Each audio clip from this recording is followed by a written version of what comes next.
So let us look at paper 2, Indian administration, this year's paper 2. So what are the observations we can make regarding this paper?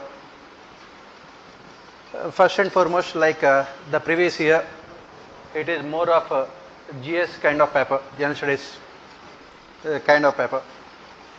Second, questions are also on expected lines. Not even a single question is there which is unexpected or which is difficult. The paper is quite easy. And third, the questions again, as usual, it requires good knowledge of economics.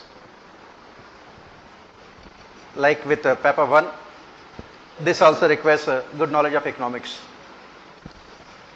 This is what, and fourth, of course, these second year RC reports, as usual, are very important. So let us look at all the questions.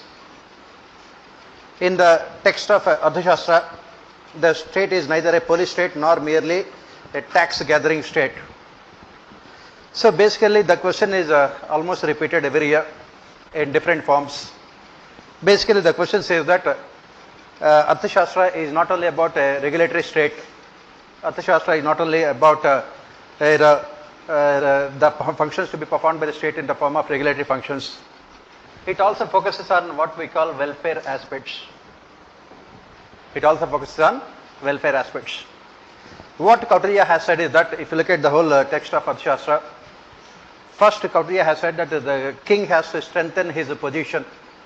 The king has to focus on expanding the frontiers of his empire, so that when the empire is strong, emperor will become much more stronger also. It becomes difficult for neighboring states to declare war on the empire.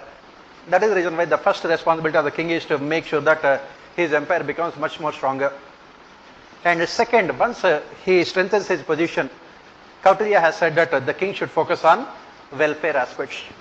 He was the first thinker to talk about the concept of good governance.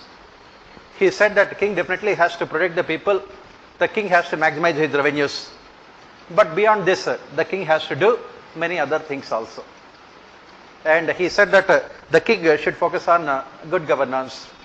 That is what Kautilya's famous dictum also talks about. In the happiness of his subjects lies his happiness. In their welfare, his welfare. The king shall do everything that would please his subjects and shall not do anything that would please himself. So you have to talk about all the welfare aspects of Kautilya's Arthashastra. You talk about progressive taxation. You talk about a king taking care of the needs of the people. You talk about the king spending 75% of its revenues only on capital expenditure and welfare of the people. Then you talk about king should be should make himself available to the people all the time, accessibility. And then you talk about Yatha Raja Tata Praja, as is the king, so shall be the subjects. So you have to focus on all these things while writing the answer. It is not only about a regulatory state, more importantly it is about a welfare state. That is what he has to, you have to focus on. Next, the economic reforms have significantly infringed the basic values and spirits of the Indian constitution. This question again keep on being asked, whether it is your political governance paper or Indian administration. The question is always repeated. The question says that economic reforms have significantly infringed the basic values and spirit of the Indian constitution. Examine. Basically, when you talk about the values of our constitution, one of the important values that we talk about is socialism. As part of socialism, we say that the state must take the responsibility of redistribution of income and wealth in favor of the poorer sections of society. That is what we call inclusive and equitable growth. The critics of liberalization have said that in the name of privatization, in the name of liberalization, state has abandoned its responsibility of maximizing welfare of people in favor of the private sector. And that is what the question talks about. They have significantly influenced the basic values and spirits of the constitution. But we don't agree with the statement. That is what you have to say. Why? You have to give the examples. Since the implementation of economic reforms in 1991, India has removed more number of people from poverty line than at any point of time in its 5,000-year-old history. If you go by the government statistics, it is only 6% of our population who are living below poverty line. So definitely the objectives of socialism are achieved much more efficiently through liberalization than through state control of factors of production. Similarly, one of the important values of our constitution is giving freedom to the people. Liberalization has given freedom to the people. As Amartya Sen defined, he defined independence as freedom. He defined development as freedom. And that is what economic reforms have done. People could come out of the inefficient, costly public sector enterprises, and they have more choices now. That is what our constitution basically also talks about. So we don't agree with the statement. You have to give all the facts, how the poverty has been removed, how people have been given choices in terms of service delivery mechanisms, and how people have also got choices in terms of employment job opportunities. And then after writing all these things, as part of your conclusion, you have to mention that the economic reforms have definitely helped, but at the same time, they have also widened the inequalities in the distribution of income and wealth. Top 100 billionaires in India, they own almost more than 10% of GDP, which clearly shows the kind of inequalities that we have in our country. So that is the reason why you say the state still plays a significant role in achieving the objectives of inclusive and equitable growth. That should be your conclusion. Next, yeah.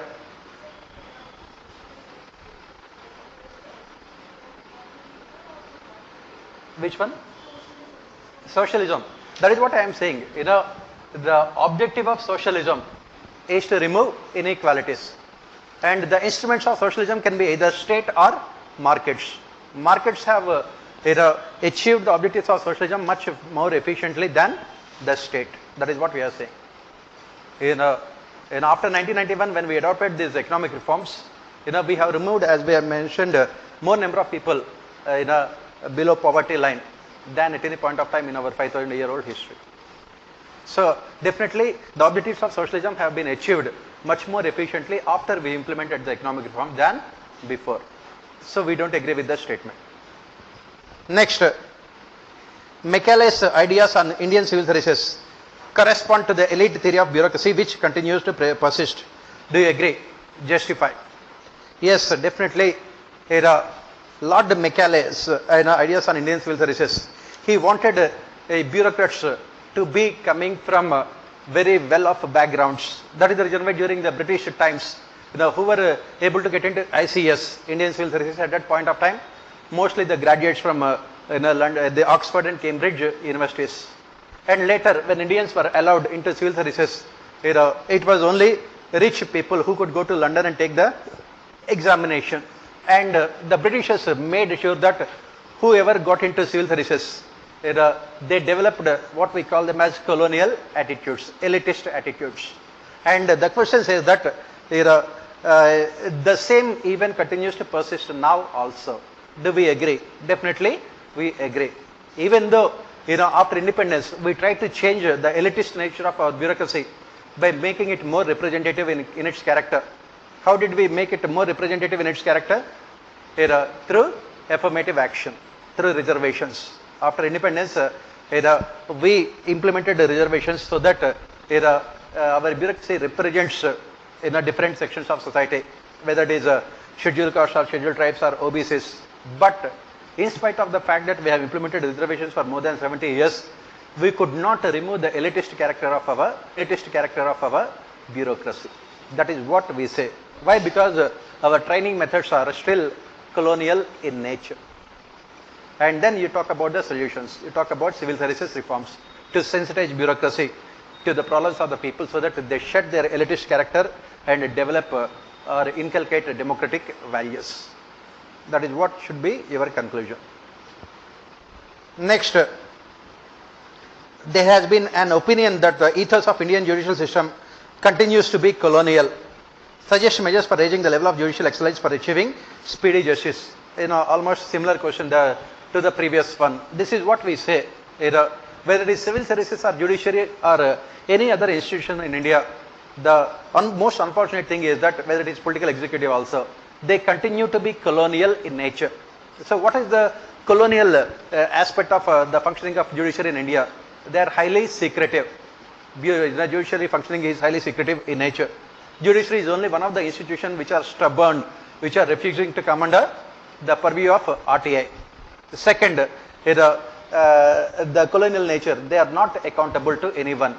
They do not want to make themselves accountable to anyone, especially to the citizens. They are using the immunity provided to them in the constitution to make themselves completely unaccountable and dictatorial. Third, they are dictatorial in their functioning. They are also highly dictatorial in their functioning. Fourth, they are more interested in protecting and promoting their privileges than in improving their efficiency. So, if you talk about these things, definitely you say that judiciary in India is still colonial in its character. The question says is that what should be done to raise the levels of judicial excellence for achieving speedy justice? What should be done? Obviously, you have to say that transparency, accountability. You must ensure again good governance in the functioning of judiciary. They must be brought under RTA to ensure transparency. There must be accountability in the functioning of judiciary. How to ensure accountability? Whatever the cases that come up in front of them, they must be able to come out with the judgments within a stipulated time period. Just to give an example here, recently in the United Kingdom, when the Prime Minister had taken the decision not to suspend the functioning of Parliament, immediately their judiciary had taken up the case and they had come out with the judgments in exactly 20 days. In India, you can imagine how many years would it take. Give the example of Ram Janmabhoomi case, which has been lingering on for more than 70 years. Give the recent example of Article 370, which the judiciary is not even willing to take up also now. That is where you talk about efficiency. How to make them efficient, as we have said, fix a time period for judiciary to come out with the judgments. And the third thing, as we discussed in the class also, you must have All India Judicial Service, so that their promotions and everything is based on efficiency. And fourth thing is that we are continuing with this colonial practice of judiciary taking up so many holidays. During the summer time, during the British times, judges could not stay back in India because of extreme severe heat. So they would take off for almost 2 months during the summer time, which we continue even now. Our judiciary out of 365 days only functions for around 170 days. So how can they improve their efficiency? And that is what you have to talk about, all these things as part of reforms. And all these things, as you can see, all these things are there in our notes also. Various commissions have reiterated the crucial role of the governor in the Indian system of governance.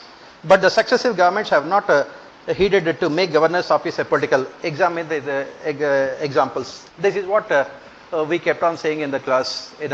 Right from the Sarkaria Commission which was appointed in 1983, which submitted its report in 1988 onwards.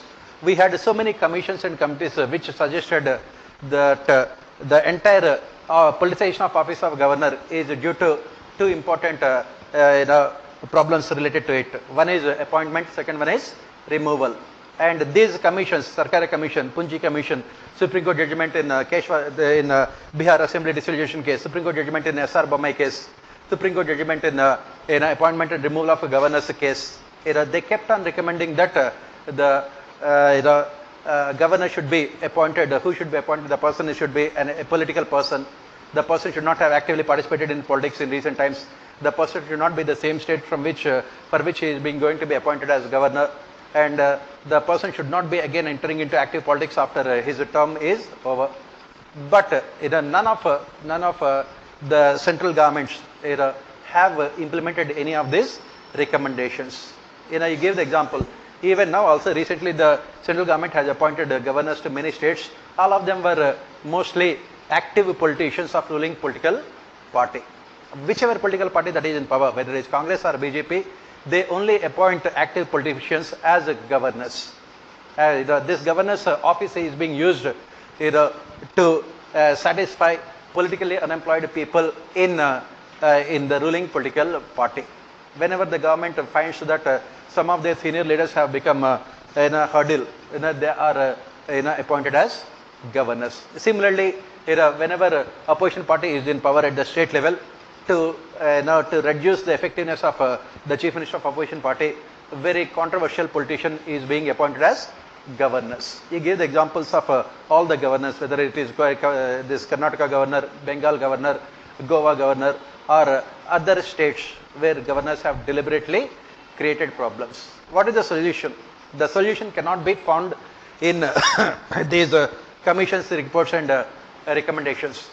The solution can be found only when we create awareness among the people, or we must amend the constitution.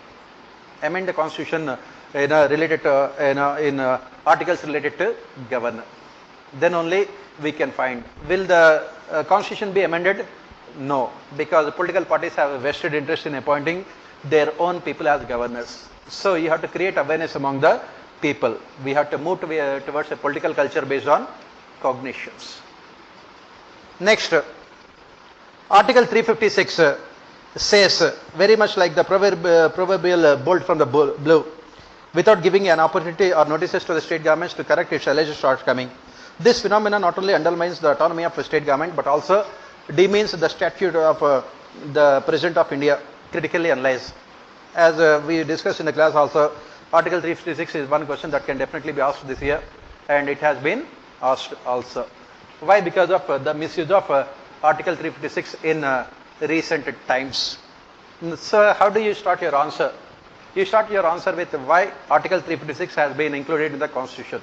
As Dr. Ambedkar has said, in Article 3, he wanted Article 356 to be a dead letter in our Constitution. That means it should never be used. It has been included with the objective of protecting the unity and integrity of the nation. If any state government, performs its functions in violation of the Constitution, in violation of the unity and integrity of the nation, then Article 356 can be imposed. Otherwise, it should remain a dead letter. But unfortunately, our constitutional forefathers did not give, as I said, as we keep on saying, our constitutional forefathers did not give too much importance to this article. Why? Because when the Constitution was framed, it was based on the assumption that Congress party would be in power forever, both at the center as well as in the states. So that is the reason why they could never imagine a situation wherein Article 356 is being misused. That is the reason why the article has been framed in a very highly ambiguous manner, which gives a huge amount of discretionary powers to the central government to dismiss the state governments ruled by opposition parties. Till 1967, it has not been used, but from 1967 onwards, as pointed out by Sarkara Commission, between 1967 and 1988, it was used for more than 100 times, and most of the time it was used only to benefit the ruling political party at the center. And after the emergence of coalition governments in 1990s onwards, we thought that misuse of Article 356 would come down, but it has not come down. Why? Because of the unholy alliances at the central level.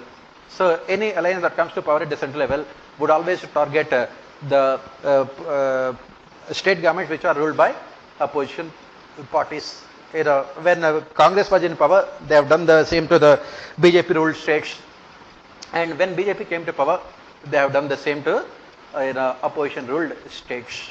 So now, as I said, what is the solution?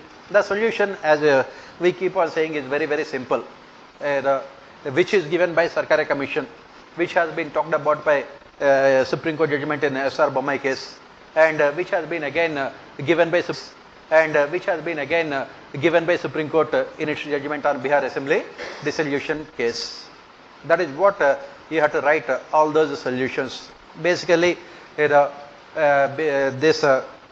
strength of a political party should be tested only on the floor of the house, but not in the Raj Bhavans. Raj Bhavan should not become the center of activity. The office of governor should be completely a political one. For that, you must ensure non-political functioning of the governors also. It should start from appointment and removal of governors. And then, like in the case of Bihar Assembly dissolution case 2005, governor's report need not be the basis of for imposing Article 356. The central government should independently verify. And more importantly, the president plays a very crucial role here. President must use his discretionary powers, which has been given to him under 44th Amendment to the Constitution, suspensive veto. And of course, judiciary also has become nowadays very active. Judicial activism also has reduced the misuse of Article 356. But the problem with the judiciary is that the role of judiciary is what you call post-mortem in nature. Judiciary will come into picture only after the event takes place. So we need more proactive mechanism in the form of depoliticization of the office of governor, and also in the form of presidential activism.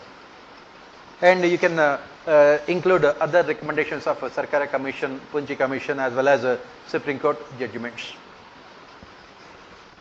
Next, public sector undertakings were expected to take the Indian economy to the commanding heights.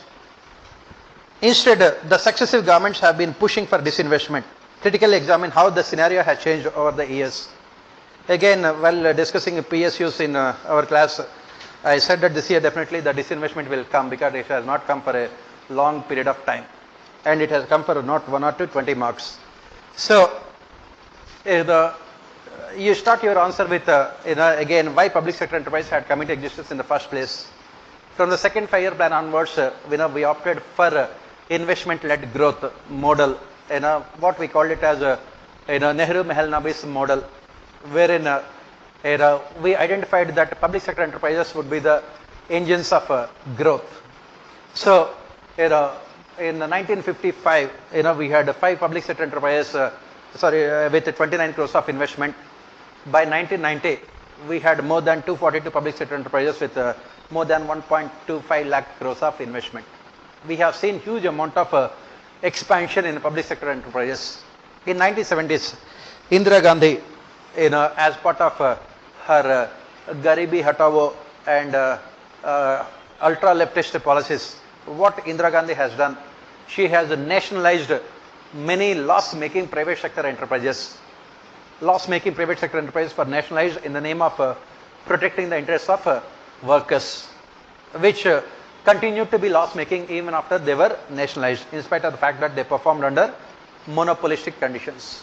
So after 1991, when in 1991 Indian economy collapsed, which forced us to introduce this liberalization, privatization, and globalization. As part of this, as part of privatization, we have opted for 2 different formats. One is strategic sale, complete transfer of ownership.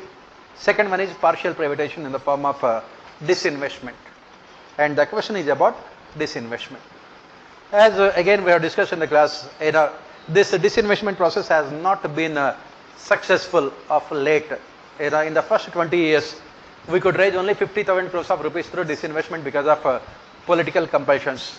Between 2004 and 2009, we could not raise even a single rupee through disinvestment because of compulsions of coalition politics.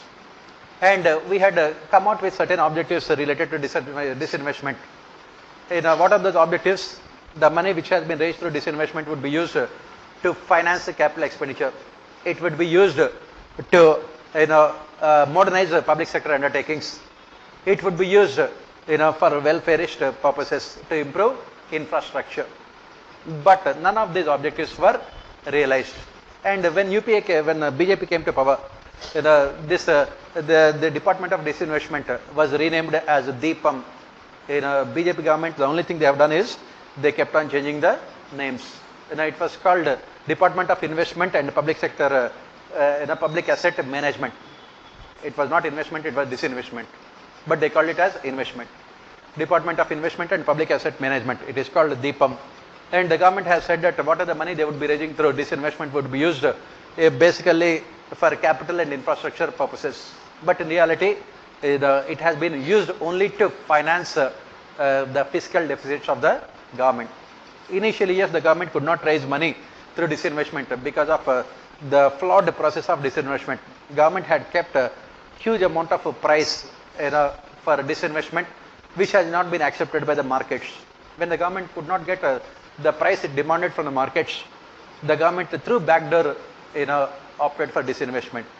They have asked the Life Insurance Corporation (LIC) to buy the shares of other public sector enterprises and transfer the money to the government. One public sector enterprise purchasing the shares of other public sector enterprises and transferring the money to the government, so that the government would be able to decorate its budgets to show to the rest of the world that it has reached the targets of fiscal deficit it had set for itself. But none of the objectives of disinvestment were realized. On the other hand, the critics have said that this disinvestment in public sector enterprises is nothing but selling family gold to raise money for your day-to-day consumption expenditure, either from the supply side as well as the demand side. Disinvestment process has been a failure. Then you talk about what should be done. All the things that we have mentioned in the class, what should be done. Government should come out with a clear-cut policy regarding disinvestment. Second thing is that disinvestment cannot be a one-time activity, it should be a continuous process. It should be a continuous process. The money raised by the government through disinvestment, it should be put in a separate fund so that the money would not be misused to finance only fiscal deficits of the government. Fourth, the money raised through disinvestment should be used to modernize the public sector enterprises, so that these public sector enterprises would become much more competitive in nature. And fifth, there should be complete transparency regarding the whole process, so that the government should not be disinvesting through backdoor. The government cannot be asking one public sector enterprise, for example, ONGC, which had huge amount of cash reserves, more than 40,000 crores of rupees. ONGC was asked to buy the shares of Gujarat State Petroleum Corporation. This Gujarat State Petroleum Corporation was incurring huge amount of losses. The government wanted to disinvest it and nobody wants to buy it. ONGC had to shell 10,000 crores of rupees to buy this shares of this loss-making company. That cannot be done in the name of disinvestment. ONGC at present has very less cash reserves. From 14,000 crores of rupees, it has now only few hundred crores of cash surplus. This cannot be called disinvestment. So these are the things which you have to write for this question. Emerging development aspirations of the society necessitate the constitutional amendment to change the present safeguard available to the civil servants. Evaluate the pros and cons of such amendment. This is what we study as part of civil services reforms. Second Administrative Reforms Commission, it has said that India is the only country in the world wherein the agents of the state are more powerful than the state itself. This is what your beginning statement should be. It has said that India is the only country in the world wherein the agents of the state, that is civil servants, are more powerful than the state itself. Why? Because 1919 Government of India Act has given unprecedented protection to civil servants. Once they are appointed, it is almost impossible for the government to remove them from their service, howsoever inefficient they may be. Why? Because all these legislations were passed during the colonial times, wherein the Britishers wanted to make sure that civil servants would never be made accountable to the people for their performance.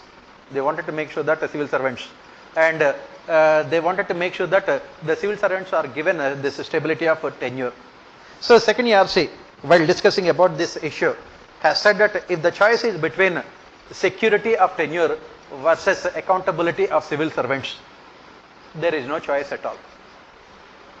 Importance should always be given to accountability of civil servants, and that is in that scenario we talk about amending the constitution. Second ERC had come out with very radical suggestions. It has said that Article 309, Article 309, Article 310 should be removed from the constitution because they provide security to civil servants. Once they are appointed, they cannot be removed by any authority which is lower in hierarchy than the one which has appointed them. They are appointed by the president, and they cannot be removed by any authority which is lower than the president, and president does not have any real powers, and there is no one above president.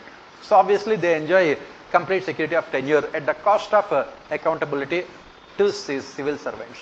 That is what the question says. Emerging development aspirations of the society necessitates the constitutional amendment to change the present safeguards available to the civil servants. So it has said that Article 309, 310 should be removed, and what are the safeguards that are needed should be included in Article 311 of the Constitution. What are the safeguards that are needed to protect honest civil servants? And then recently the government also talked about those things.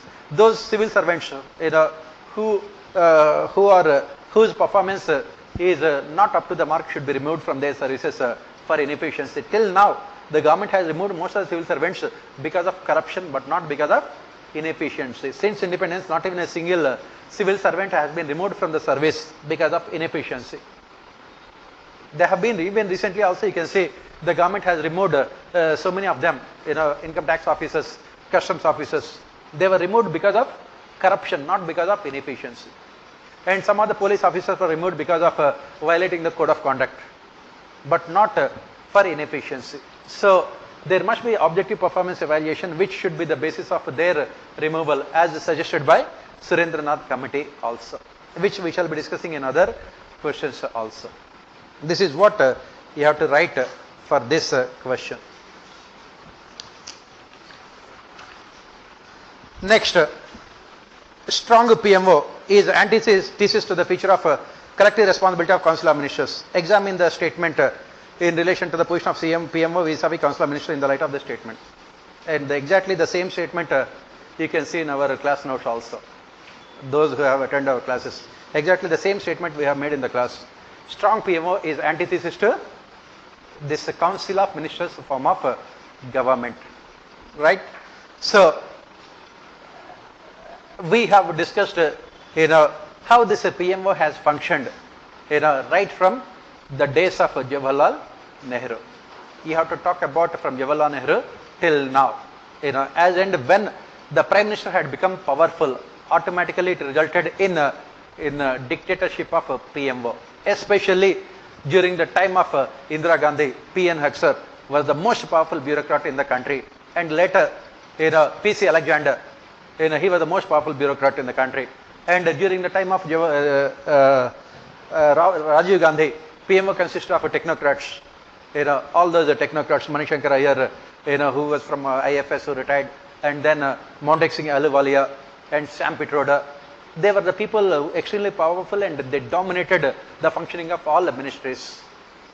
And similarly, when P.V. Narasimha Rao, after 1993, when he won the no confidence motion from 1993 to 1996, again the country witnessed what you call prime ministerial form of government.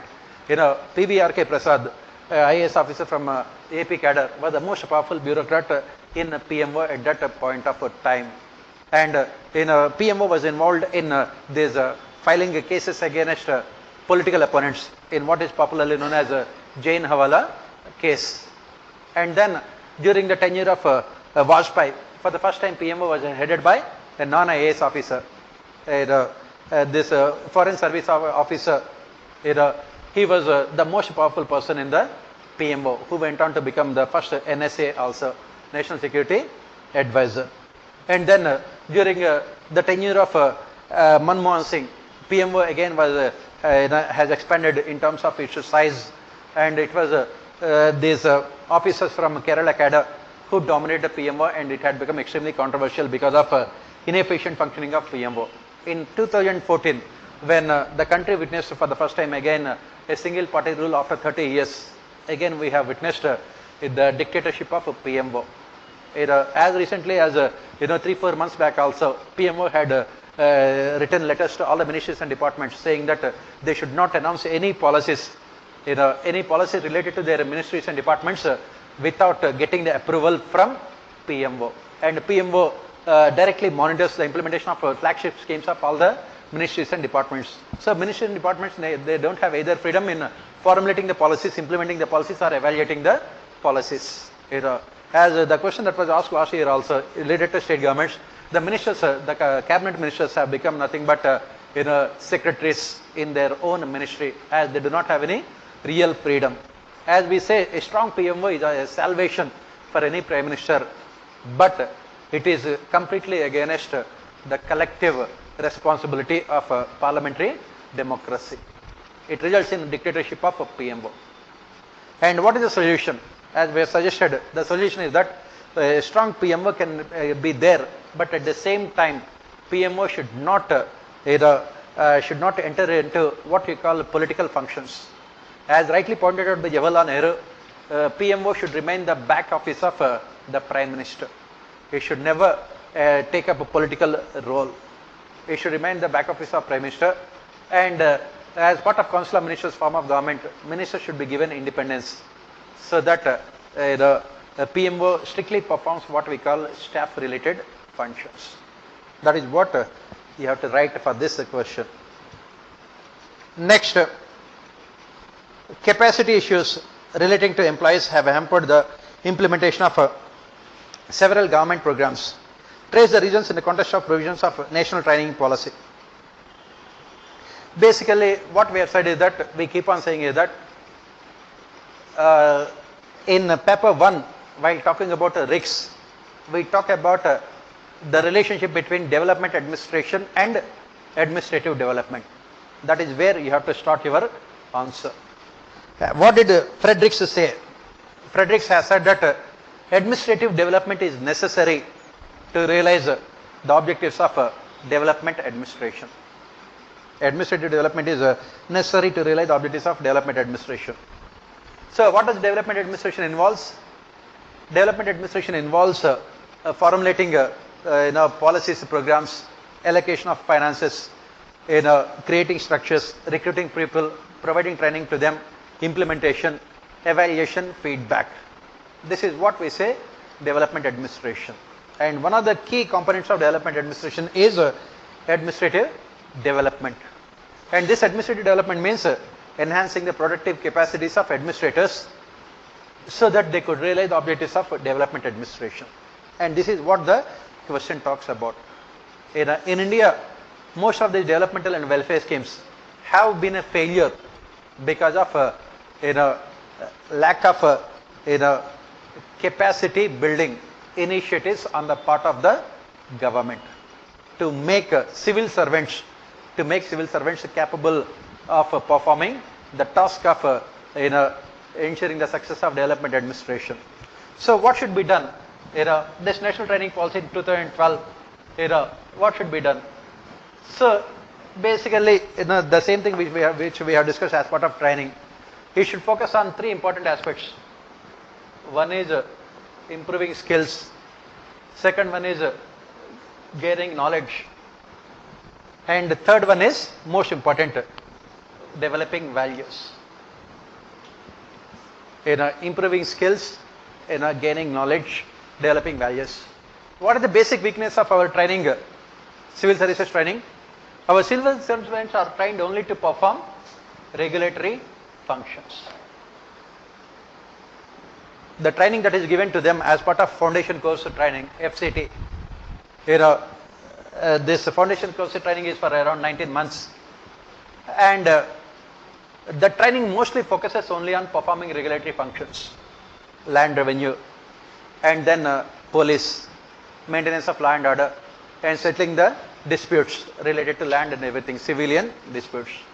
It never emphasizes on developmental role of civil servants. It never emphasizes on development role. And these regulatory functions require, as we always say, value neutrality. They require value neutrality. That is the reason why Britishers focused on this concept of value neutrality as part of training of civil servants. Britishers focused only value neutrality. They said that civil servants are instruments. As instruments, they should not have any values. As instruments, they should not have any values. That is the reason why when they were asked to perform developmental functions, they are a complete failure. National Training Policy 1996 as well as the National Training Policy 2012 focused on these aspects. Unfortunately, National Training Policy 1996 was not implemented. That is the reason why again National Training Policy 2012 had come up. So this National Training Policy 2012 like 1996 focused on these three things. As I said, developmental role requires different kinds of skills compared to regulatory functions. Different kinds of skills.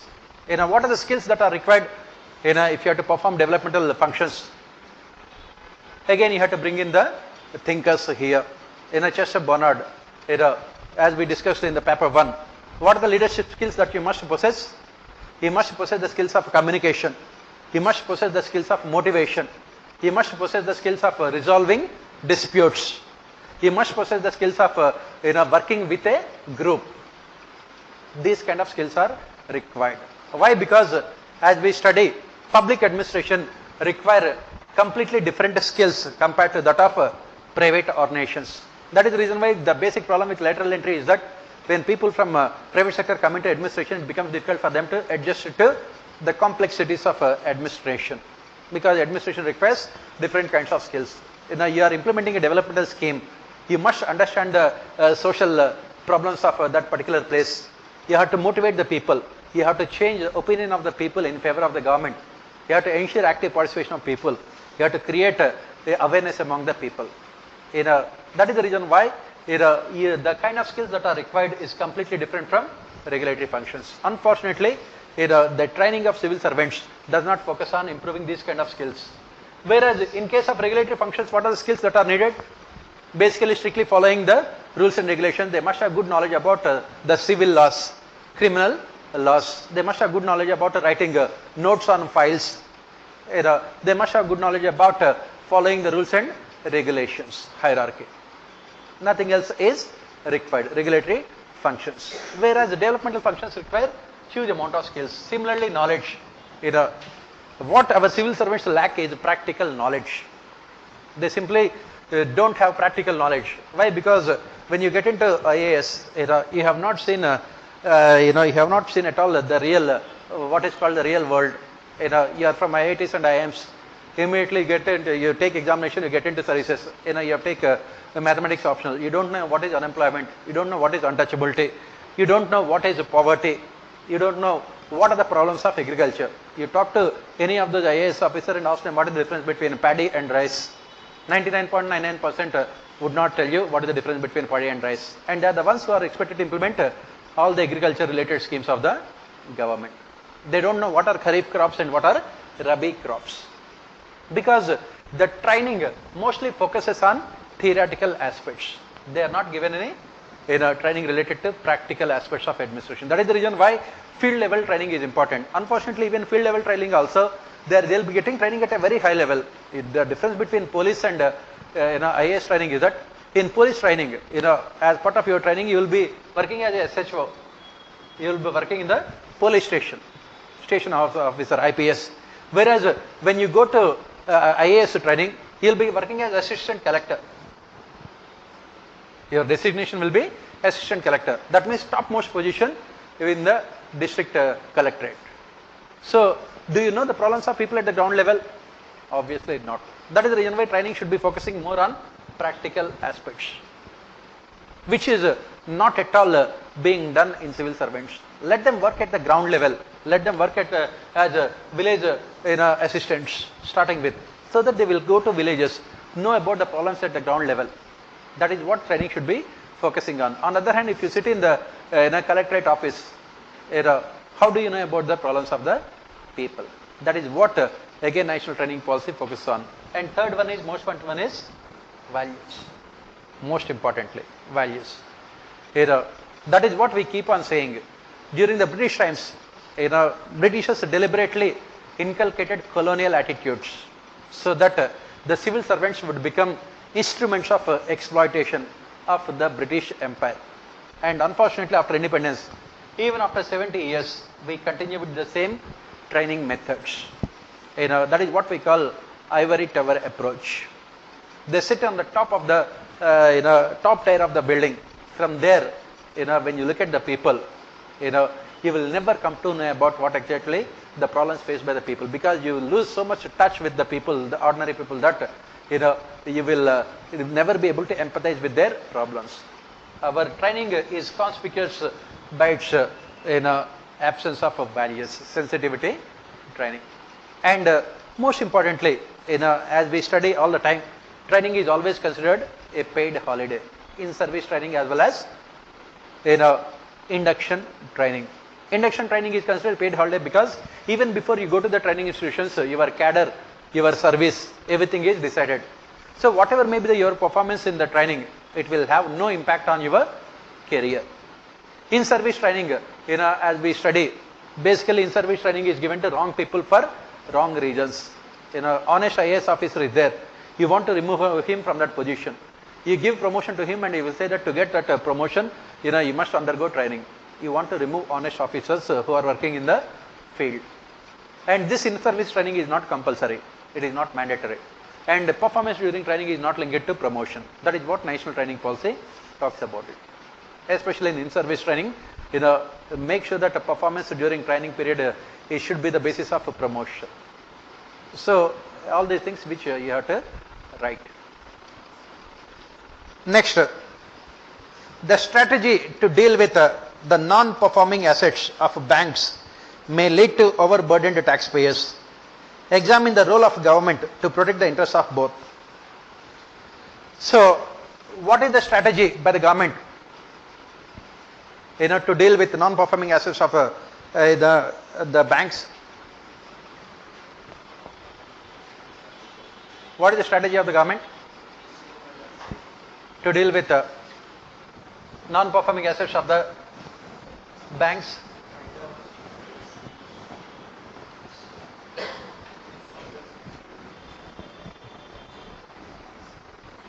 What is the strategy adopted by the government? The only strategy adopted by the government is writing of loans, recapitalization of banks. Recapitalization of banks. As and when NPAs are very high, what did the governments do? The banks will write off the loans. Second, the central government provide more funds to the banks so that their balance sheets are look more attractive. Recapitalization. Even very recently also, in this year's budget also, the government has said that they will provide 70,000 crores of rupees to banks. So now, this is what economic survey talked about. It talks about 4 R's, for reforming the banking system. What are the 4 R's that economic survey talked about? Recognition, then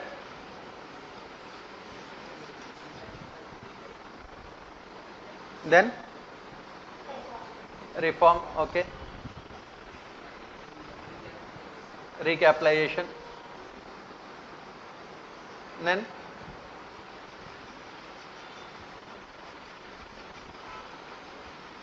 as I always say, you need very good knowledge of economy. In the class also we talked about all these things. What is the last one? Restructuring. And what did the government do? It only recapitalized. Recapitalization. And where does the money come from? In the last 6 years or so, the government had spent, take out this year 70,000 crores, the government had spent around 2.5 lakh crores of rupees to recapitalize public sector banks. After putting money in the banks, the government says that NPAs are coming down. What nonsense is this? Right? Taxpayers' money is used to finance the corrupt practices of banks, public sector banks. That is what the government is doing. That is what exactly the question says. Obviously, the government has not talked about any of these things. It has not. What is the basic problem with public sector banks? Basic problem with public sector banks. What is the basic problem with public sector banks? In 1969 and in 1980, in 1969, 14 banks were nationalized, 1986 banks were nationalized. by Indira Gandhi government in the name of socialism. And that is where the seeds of corruption were sown. In the name of socialism, public sector banks were nationalized. And what did they do? Once these public sector banks were nationalized, the ruling political party has appointed its own people as chairman and directors of these banks. And who were given the loans? Loans were given to only ruling political party members. And obviously those loans would turn out to be what? NPAs, non-performing assets. They would never repay. This is what we call it as systematic corruption, unholy nexus between political executive, bureaucracy and businessmen. The loans were given and there is complete secrecy in the whole functioning of banking sector. Complete secrecy. The government would never let ordinary people who have taken the loans also. And as and when the crisis become much more severe, the government would take taxpayers' money to finance these loss-making public sector enterprises. Taxpayers' money. Obviously, that is what the government calls it as reform. Government calls recapitalization as reform. Recapitalization is not reform. You are taking poor people's money. You are taking poor people money to finance the corrupt deeds of rich, unscrupulous businessmen and politicians.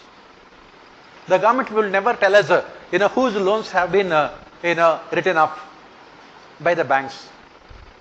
When the Supreme Court had asked the RBI governor, Raghuram Rajan, why don't you name the defaulters list public? RBI governor Raghuram Rajan, for whatever the good he is, he replied that if the RBI reveals the names of defaulters, people would lose faith in the banking system. He does not want the system to collapse. Why? Because who had taken the loans? Mostly, politicians and their cronies, what we call as crony capitalism. Instead of reforming the system, the government has taken the easy way out of even recently also as part of reforms, our finance minister boldly declared, she declared that the government would be infusing more capital into public sector banks. That is not the solution. The solution is professionalization of banking system as suggested by economic survey. First you must differentiate between the ownership and management. Ownership can be in the hands of the government, management should be in the hands of professionals. You must ensure complete transparency in the functioning of a banking system. And another suggestion that has been given is privatize banks. Why do you require government banks? You require only one bank. Why do you require hundreds of banks? Privatize banks. On the other hand, what is the solution the government has come out with? Merger of banks. Does merger of banks change the situation? No. With merger of banks, the government believes that efficient bank, if it is merged with the inefficient bank can become efficient. But what happens in reality? So for this, there is this very popular joke. George Bernard Shaw, very intelligent person. Once a Hollywood actress had come, and she said that let us marry, so that our children will have your intelligence and my beauty. That is what she said. Bernard Shaw had said, what if they have my beauty and your intelligence? The same thing will happen with merger of banks. I don't know why nobody tells these things to our finance minister. So that is where the problem, that is not reform. Merger of banks is not reform. What will happen? Inefficient banks will become more inefficient. Efficient banks automatically will become inefficient because bad spreads much more faster than good. The government believes that a good work culture of efficient banks would reform bad banks, but that will not be the case. Let us someone go and tell our finance minister about George Bernard Shaw, and that is what she has done. So this is not the solution. Privatize banks. Why do you require banks? Imagine 70,000 crores of rupees being spent on schemes like providing quality education to children, on improving health facilities in a state like Bihar. That is where the government should be talking about. But the government never think of these kind of reforms, because as we keep on saying, what really, as we discussed the other day as part of paper 1, what is governance in the age of globalization? It is all about protecting the interests of multinational companies. That is what. For example, Mukesh Ambani has loans worth more than 1 lakh crores of rupees with public sector banks. He would never repay them also. Nobody can ask also. After some point of time, they will be called NPAs. And Mukesh Ambani will become richest person in the world. Why? Because nobody knows how much amount of loans have taken by him, how much amount of money he has repaid. Because nothing will be made public. Transparency. That is what is required. Next, of course, whenever people talk about these things, our government is always there to talk about Balakot, Pulwama, nationalism. And of course, if you still talk about these things, Sedition Act is always there. So that is where the problem. Considerable attention, for example, coming, you have elections in Maharashtra. There is so much of corruption in the entire banking system, they are cooperative banks and they have collapsed. Will that influence the electoral outcome? Never. BJP again will come back to power. Why? Because these cooperative banks are held by either BJP or NCP. If anyone comes to power, who will benefit? Only these corrupt cooperative banks. RBI says that they don't have any control. Government says that we don't want to control. Okay. Yes. Yes. Yeah. Restructuring. Restructuring in terms of, as I said, privatizing, completely loss-making public sector banks, and then, other thing, as we have said, differentiating from ownership and management, separating ownership from management. Next, considerable attention has been paid to the restructuring of administrative systems at the local and central levels, but very few reforms have been undertaken at the state level. That is what we say. The basic problem with our entire reform process since 1991 has been that, we focused only on reforms at the central and local levels. Union, state and local self-governments. In 1991, economic reforms focused on reforms at the central level. And then these 1992, 73rd, 74th amendments focused on reforms at the local level. But the crucial reforms, one of the important reasons why economic reforms in India have been a failure is because of the failure to implement reforms at the state level. Why the country is not able to attract FDI the way China is attracting? Why? Because the FDI proposals, they are ratified at the central level, but the implementation will have to take place at the state level. Everything is in the state list. As one of the chief ministers in 1980s, N.T. Ramarao, while talking about the central government, he said that the center is a myth. In our day-to-day life, do we see central government? Law and order? State. Land administration? State. Agriculture? State. Forest? State. Then drinking water? State government. Electricity? State. Where do you see center? In our day-to-day life, where do we see central government? So, where do you see central government in our day-to-day life? What are the things that we are concerned with our day-to-day life? Caste registration, certification, everything. It has to be done by the state government only. Where do we central government in our day-to-day life? Do we? That is the reason why he made this statement, very popular statement, which is being quoted even now. Center is a myth. Central government is a myth. What does the Prime Minister do? What are the activities done by the PMO, Cabinet Secretariat and Central Secretariat, which impact our day-to-day life? When Prime Minister goes to America, does it impact my day-to-day life? When he addresses people in Houston, will it impact my day-to-day life? So obviously not. The center is a myth, and that is where the problem is. We have implemented At present, after BJP came to power in the last 5 years, the general talk among the people is that corruption might have come down at the central level because of centralization of power in the hands of PMO. But the problem is that the corruption that takes place at the state level is yet to come down. There is huge amount of corruption even at the state level. Because everything, our day-to-day life is always related to the state government. All the state government departments, education, health, everything is in the hands of the state government. What is there with the central government which impacts our day-to-day life? External affairs. Does it impact our day-to-day life?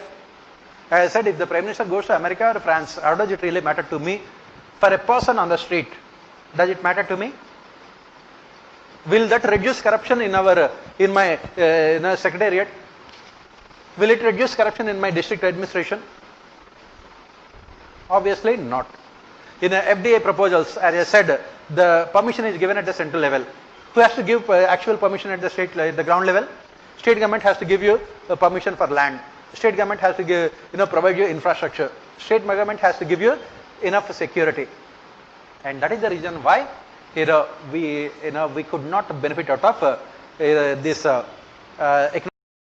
And at the local level, local self-governments, the 73rd, 74th amendments, as we keep on studying, they are implemented only in letter but never in spirit. So obviously, these local self-governments have also not been successful because of unwillingness on the part of the state governments to transfer power to local self-governments, functionaries and finances. And that is the reason why India is not able to progress rapidly. We are not able to progress. For example, these state governments, even after liberalization also, you can see those states which were poor before liberalization remained poor after liberalization also because of a governance deficit at the state level. They could not benefit out of liberalization, globalization. States like Uttar Pradesh, Bihar, Madhya Pradesh, Odisha, Chhattisgarh, Bengal, Jharkhand, they could not benefit because of poor governance at the state level, as this year's economic survey points out. You take any developmental welfare scheme, all the benefits are going to those states which are already developed. Why? Because we have not implemented reforms at the state level. The reforms at the state level unfortunately missed the attention of our policy makers. Now, what is the problem here? Who has to implement the reforms? State governments. Will they implement the reforms? Obviously not. Can the central government impose reforms on the state governments? For example, if you look at this, one of the terms of reference of the 15th Finance Commission, it says that the state governments will be given funds only when they perform well on flagship schemes. State governments have asked the central government, who are you? We are a federal country. Who are you to decide what is a flagship scheme and what is the performance criteria? In a federal country, we are the ones who will decide. Your job is only to give us money and forget about it.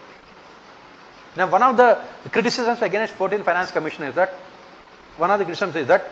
it has resulted in decentralization and democratization of corruption. Why corruption had come down at the central level?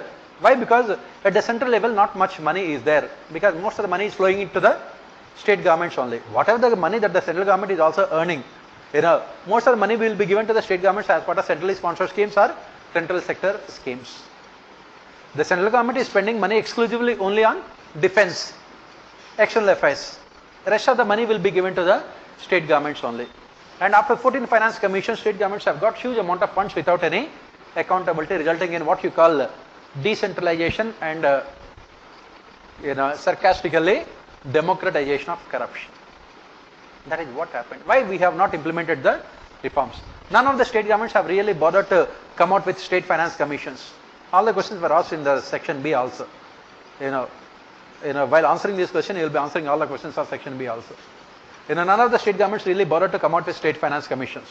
None of the state governments have really bothered to set up this DPCs, district planning committees. None of the state governments have really bothered to implement outcome budgets. And most of the state governments, what they have done, they have found out different ways of overcoming this FRBM legislation. What they are doing is that State governments are not taking loans. If the state governments take loans, it will come under the FRBM. What they are doing is that they are asking their public sector enterprises to take loans. The loans taken by the state public sector enterprises will not be part of the FRBM. So public sector enterprises are taking loans. And if you look at combine the public sector loans taken by public sector enterprises and the state governments combined together, their fiscal deficit will be minimum 8 to 10%. They are manipulating the accounts. None of the state budgets provide a clear, true picture about the financial health of the state government. Because most of the state government never really bother to present budgets on time also. And as far as the state assemblies are concerned, these assemblies have become completely non-functional. Last year, Punjab State Assembly functioned only for 11 days. On an average, every state assembly, the number of days the assembly functions is only around 20 days. Nobody is bothered. And the same in the state governments, the same law has been given assent by the governor for 25 years before it being tabled on the floor of the house. What it is called? Ordinance Raj.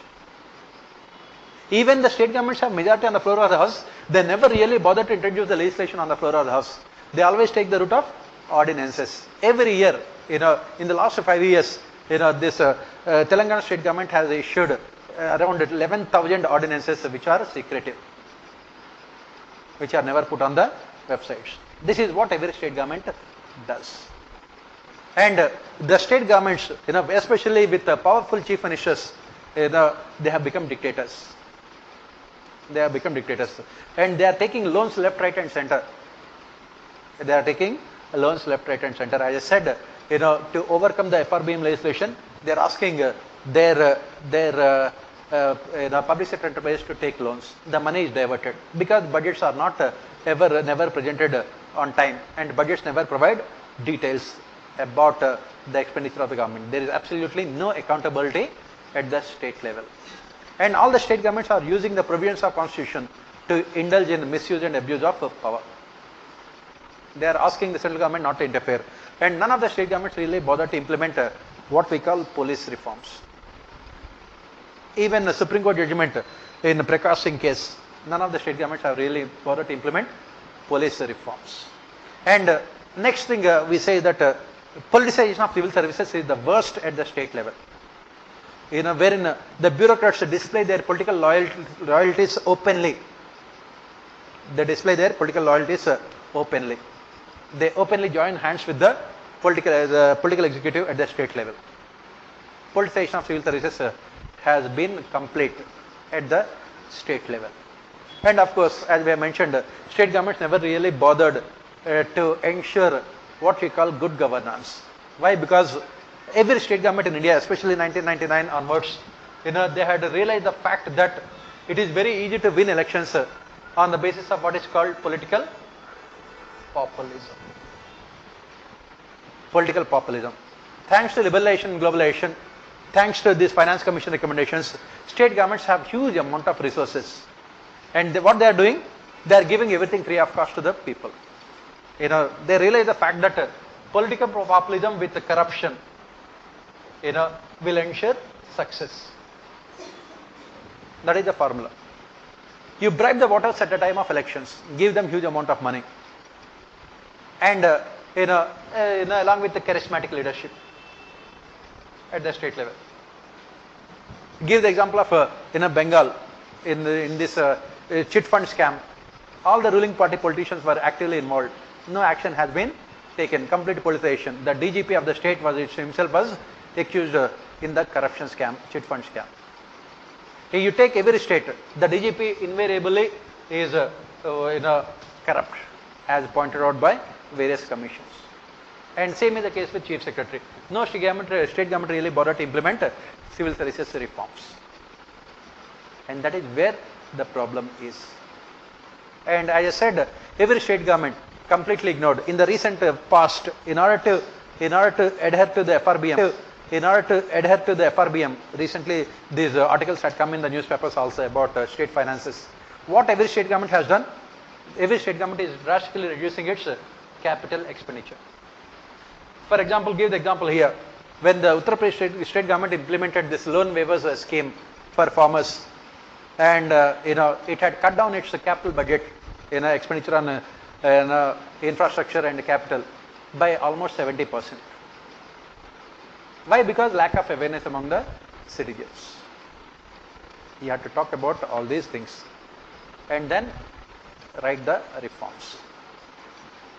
These questions are really, really good this year. Next, it is observed that non-functioning of district planning committees is preventing the convergence of rural and urban planning needs. Do you agree? Justify. As we have said and as we discussed in the class, DPC is one topic which is asked almost every year. So you have to talk about the structure of DPC, district planning committees first, and how this results in convergence of rural and urban needs. So what is the structure here? If you take in rural areas, the lowest level is Gram Sabha and Gram Panchayat. From here it will go to Mandal Panchayats or Mandal Parishads. From here it will go to Jilla Panchayats or Jilla Parishads. This is what is called decentralized planning. In urban areas, depending on the locality, it can be municipal corporations or municipal councils or Nagar Panchayats in a municipal corporation. And the elected members of both from rural as well as urban areas are part of what we call DPC. And 80% of members of DPC, 80% of members of DPC are from the elected members of rural and urban bodies, and remaining 20% are appointed by the state government, mostly experts. So that at the district level there is convergence between rural and urban planning. There is convergence between rural and urban planning. All these things we have discussed in the class. Now, what is the problem? The problem is, 1995 was the year when all the state governments have implemented 73rd and 74th amendments. Article 243 G talks about DPCs. 1995. We are in 2019. Out of 29 states we have, how many states have really bothered to set up DPCs? Only 14 states. Only 14 states have really bothered to set up DPCs. And these DPCs had come into existence only, to fulfill constitutional obligations. They have come into existence only to fulfill constitutional obligations. And most of the states, rest of the states never really bothered to set up DPCs also. And those states which have set up DPCs, these DPCs had become totally ineffective. Why? Because 3 F's, functions, functionaries and finances. These rural local self-governments as well as urban local self-governments are not given any either functions or functionaries or finances. These DPCs, as second ERC points out, they are there only in letter but never in spirit. That is where the problem. They are totally ineffective. That is what the question. Do you agree? Yes, justify with all these facts. Then you talk about what should be done. You talk about reforms in both 73rd as well as 74th amendment. Next, the police public interface is punctuated with distrust and fear. Again, the same statement we can see in our class notes also.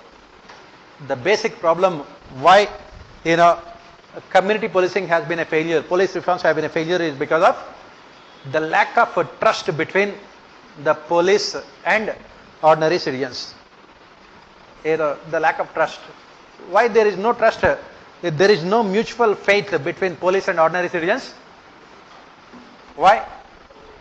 As Prakash Singh has pointed out in one of his recent articles also, Still, people in India believe police to be a colonial force which is there to protect and promote the interests of rich and powerful sections of society.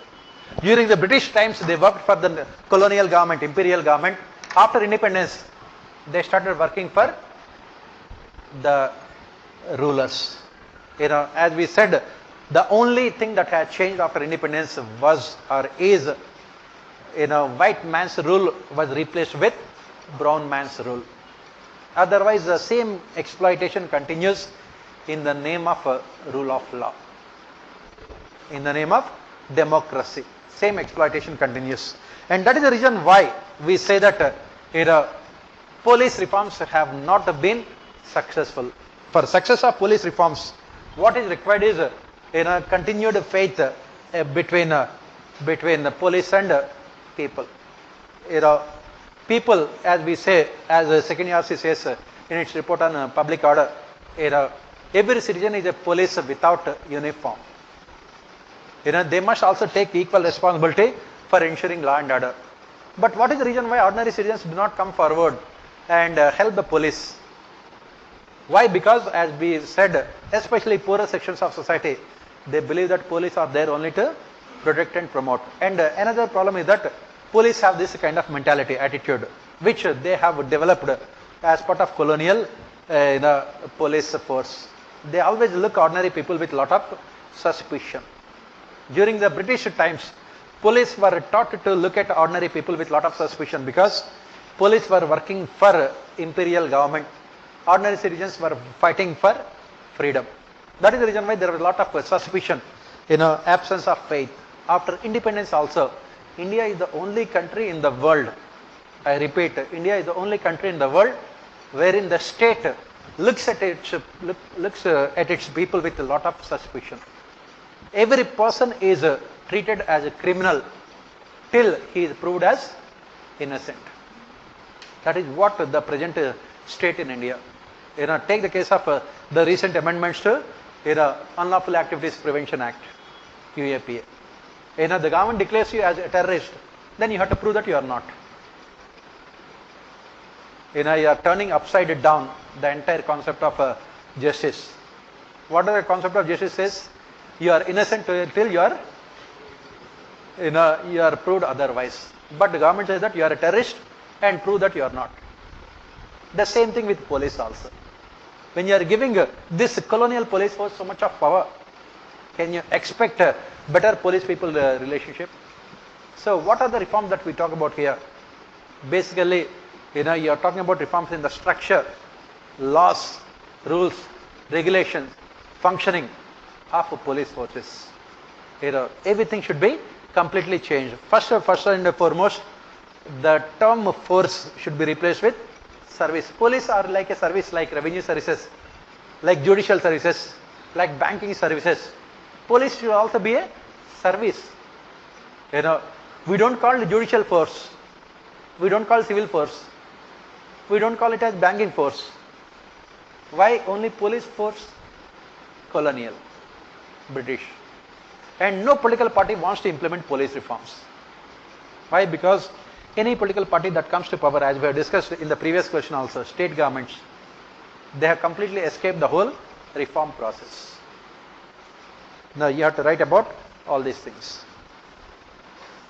Next, the evidence suggests that the dream of deliberative democracy could not be realized in practice at the grassroots level.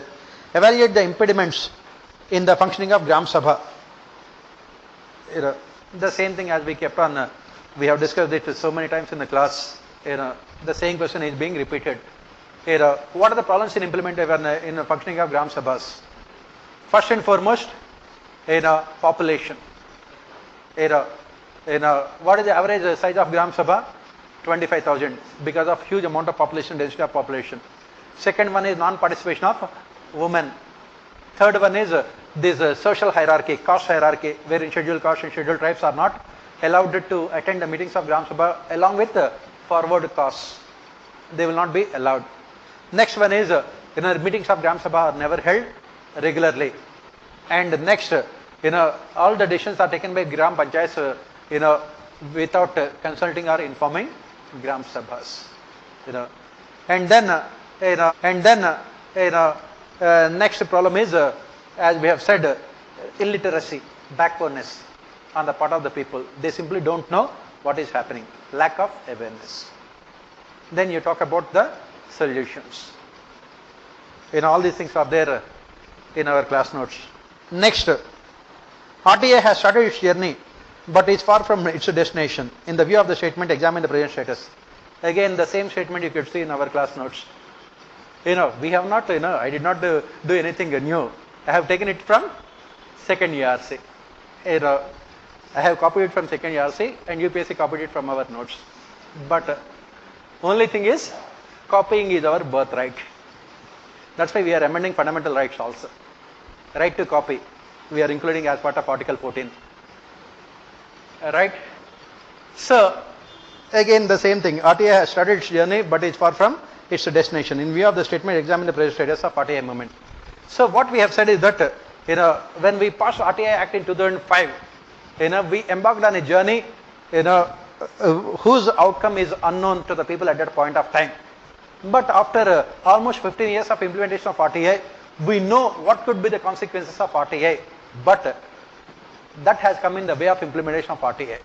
When the political executive realized that RTA can have disastrous consequences, like what UPA government had realized when all the major scams of the government, had become public due to the RTA petitions filed by activists, NGOs, and others. Then the government started, taking corrective measures, including the recent amendment to the RTA bill. Successive governments have deliberately curtailed the powers of RTA. For example, the amendments made by the present government to Whistleblower Protection Act, wherein the protection has been completely removed to whistleblowers. And then the recent changes made by the government to take many institutions out of the purview of RTA. CBI has been taken out of RTA. Investigative agencies have been taken out of RTA. Government saying that they should not be under RTA. And this is where maximum amount of corruption. Of course, defense, army is not part of RTA, where maximum amount of corruption takes place. Similarly, Section 8 of RTA, and of course, Official Secrets Act. The question that was asked in your ethics paper this year also. As long as the Official Secrets Act is there, RTA can never be implemented. Official Secrets Act is antithesis to RTA. But the government does not want to remove Official Secrets Act. So you have to talk about all those things and come out with solutions. Next, the concept of a new localism arrangement may defeat the very purpose of local self-governance. Do you agree? Justify. What did we say about new localism? What is the most important part of new localism? The most important part of new localism is depoliticization of administration at the local level. If you remember, that is what is there in your notes. Depoliticization of administration at the local level. Why? Because as we studied, old localism that we have implemented resulted in politicization of development process at the local level. It only resulted in high levels of corruption. Old localism resulted in politicization and corruption. It resulted in unholy nexus between political executive and bureaucracy at the local level. And it only resulted in as we said, it only resulted in emergence of a new political elite at the local level. Ordinary citizens could never participate. And that is the reason why this concept of new localism had emerged. Another problem with old localism was the policy conflict between the different tiers of government, union, state and local self-governments. Central government gives permission for FDI. State governments reject it. Local self-governments will ask what is FDI. And it is over. The story is over. That is where the problem is. All the FDI proposals have to be implemented at the ground level, wherein the local self-governments have huge amount of power. And that is the reason why we are talking about depoliticizing administration at the local level. The question says that the concept of new localism arrangement may defeat the very purpose of local self-governance. Do you agree? You say that definitely. Why? Because we have to move beyond politicization of development at the local level. That is the reason why at the local level also we are talking about multi-actor paradigm. We are talking about local self-governments. We are talking about bureaucracy. We are talking about NGOs. We are talking about civil society organizations. We are talking about self-help groups. We are talking about social audit committees. We are talking about beneficiary associations coming together to ensure governance at the local level. So obviously, we must, if we have to destroy, we must destroy local self-governments also, because they have become citadels of corruption. Take the case of urban areas. Give the example of BMC, Brahi Mumbai Municipal Corporation, Greater Bombay Municipal Corporation. It is full of corruption. Its annual budget runs into more thousands of crores of rupees. But look at the roads, look at the infrastructure. Why? Because of crony capitalism at the local level. So that is the reason why we must depoliticize governance at the local level. Let the people decide what kind of roads that they want. As the question that was asked last year also, neighborhood management is the solution. Let the people of the locality decide what kind of infrastructure they want, what kind of law and order facilities they want, what kind of education and health centers they want. Let them run those things rather than political executive or bureaucracy running those things. Decentralizing power, ensuring active participation of citizens. Definitely it should be done. If in the process you are reducing the power of local self-governments, so be it. We have to move towards what is called participatory democracy. Next, effective performance management system needs to precede taking dead wood out of from bureaucracy. Comment. This is what we studied. What a second year say, what Surendranath Committee has recommended, as we studied as part of civil services reform. Surendranath Committee, it has said that this confidential reports, ACRs, should be replaced with performance management and evaluation systems, PMS, PEMS or PMES. And what should be the objective? The objective is to remove inefficient and corrupt bureaucrats. That is the reason why Surendranath Committee has suggested that if a bureaucrat fails to get a promotion for 3 successive terms, 3 successive times, then he should be removed. That means when you are not eligible to hold the current position, you will not be promoted. That is the idea behind promotions. On the basis of your performance in the present position, you will be given promotions. When you are not able to perform consistently well in the present position, that means you have become inefficient. You should be removed. That is what the performance management systems, their basic objective is to remove the dead wood from the bureaucracy. The problem is that these bureaucrats have to perform only till they get into services. Till you get into IAS, you have to work. Right? Even to get into IAS also, you don't have to work. You can get into IAS through different ways also. Take mathematics optional and score 400 marks. In GS, you don't have to score any marks also. Interview, give your interview in Hindi. Other person will be speaking in Bhojpuri. Both of you will be speaking. And you will get 220 marks in interview. Regional feelings. Right? And you will be there in IAS.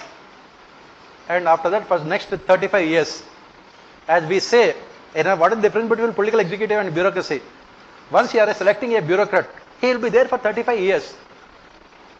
Politician will be there only for 5 years. If Rahul Gandhi, not even 1 year also. He has already left the country. Right? But politicians, the bureaucrats will be there for 35 years. And you don't show any kind of creativity in recruitment. And you are not really concerned about their performance also. That is the reason why we have so much of dead wood. Today, I think Indian Express, Manish Sabharwal, I think he had written a beautiful article on civil services reforms. Just go through that one. Almost 90% of the questions that you can answer in this year's paper from his article only. He talked about all kinds of reforms. Just go through that one. You have to remove. If you look at performance evaluation of our civil servants, more than 95% of them will get outstanding grading, which is ridiculous. Outstanding means they always stand outside their offices. Okay? Right? And what kind of bureaucracy we have? Inverse pyramid. Okay, at the top, in the central secretariat, at any point of time, you have 250 secretaries working in policy formulation. Nonsense, right? And do they come out with better policies? No. In the finance ministry, what are the policies they come out with? Recapitalization of banks. In any other country in the world, they will be hanged. India Gate is always there. Capital punishment. But in our country, they will be given promotions and they will be called secretaries. Right? For how long we continue with this deadwood? That is what the question is. Not more than 10% of bureaucrats should be getting outstanding grading. And those bureaucrats, as suggested by Surendran committee, those bureaucrats who consistently fail consecutively for 3 terms should be immediately removed, automatically removed. Till now, as I said, since independence till now, not even a single bureaucrat has been removed because of inefficiency. That means all of them are efficient. That is where the problem, that is what the question says. Next, all-weather rural connectivity scheme to even unconnected rural habitation has the potential to transform the rural economy. Do you agree? Definitely. That is what, as someone has said, one economist, popular economist some time back commented. He said that if you have money, construct roads. If you have more money, construct more roads, nothing else. Don't do anything else. Construct roads. If you have more money, construct more roads.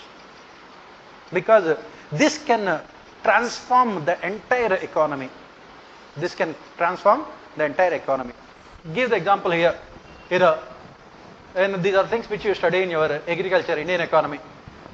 90% of these vegetables, fruits do not reach markets because we don't have any proper transportation facilities. And if you look at, forget about rural areas. Okay, if you consider Patna as rural area, then it is fine. You have the right to consider also. And recently what happened in Patna?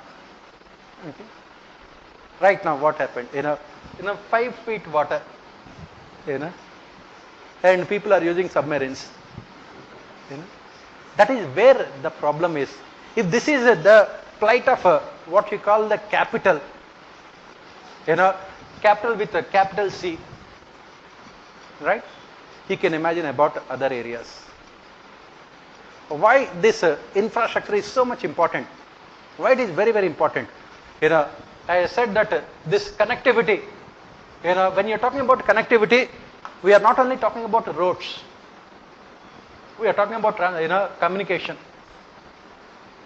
For example, you are a farmer, you are a vegetable farmer, who produce vegetables. If you know that in the mandi, in the market next to your village, they are offering better price. Through connectivity, you will know. Immediately, you will take your and you will get more price. In India, what is the basic problem is that the producers will never get the much needed attractive remuneration for their hard work. It is only the middlemen. Why? Because these producers simply do not have any facilities. They do not have any means to maximize their gains. This is why you talk about connectivity, communication. You are talking about roads, communication, then electricity. This is also very, very important. Electricity. Then you require connectivity. You take in the form of warehouses and cold storage houses. Warehouses and cold storage houses. Then connectivity not only in terms of this, in terms of education also, because you need literate population also. Literate. If a farmer is a literate person, he can read and write. He can think about. He can talk about the latest developments in agriculture, which he can use also. Connectivity in terms of all these things. We are not only talking about roads. We are talking about all these things, and you can talk about drinking water, safe drinking water. So you must ensure connectivity to the rest of the world. The globalization is nothing but an interconnected world. When as part of globalization, you are talking about global village. What do you mean by global village? What is a global village?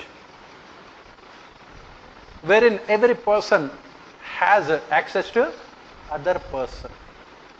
In a village, what you say, in a village, every person knows the other person because it's a small place. When you talk about global village, every person in the world has access to other person through different kinds of means, what we call it as connectivity. And that is what the question talks about it. So the government should think beyond, as I said, you look at the article today, the government now is talking about $5 trillion economy. And after that, the government says that by 2030, it should be $10 trillion economy. Are we ready for that $10 trillion economy? $10 trillion economy is nothing but fully connected economy. Rural areas should be completely connected to urban areas. Health should be connected to agriculture, education. Both of them should be connected to infrastructure, to transportation, to communication. Everything should be interconnected. Then only you can hope of a $10 trillion economy. Similarly, industry should be connected to agriculture. Academic institutions should be connected to professions.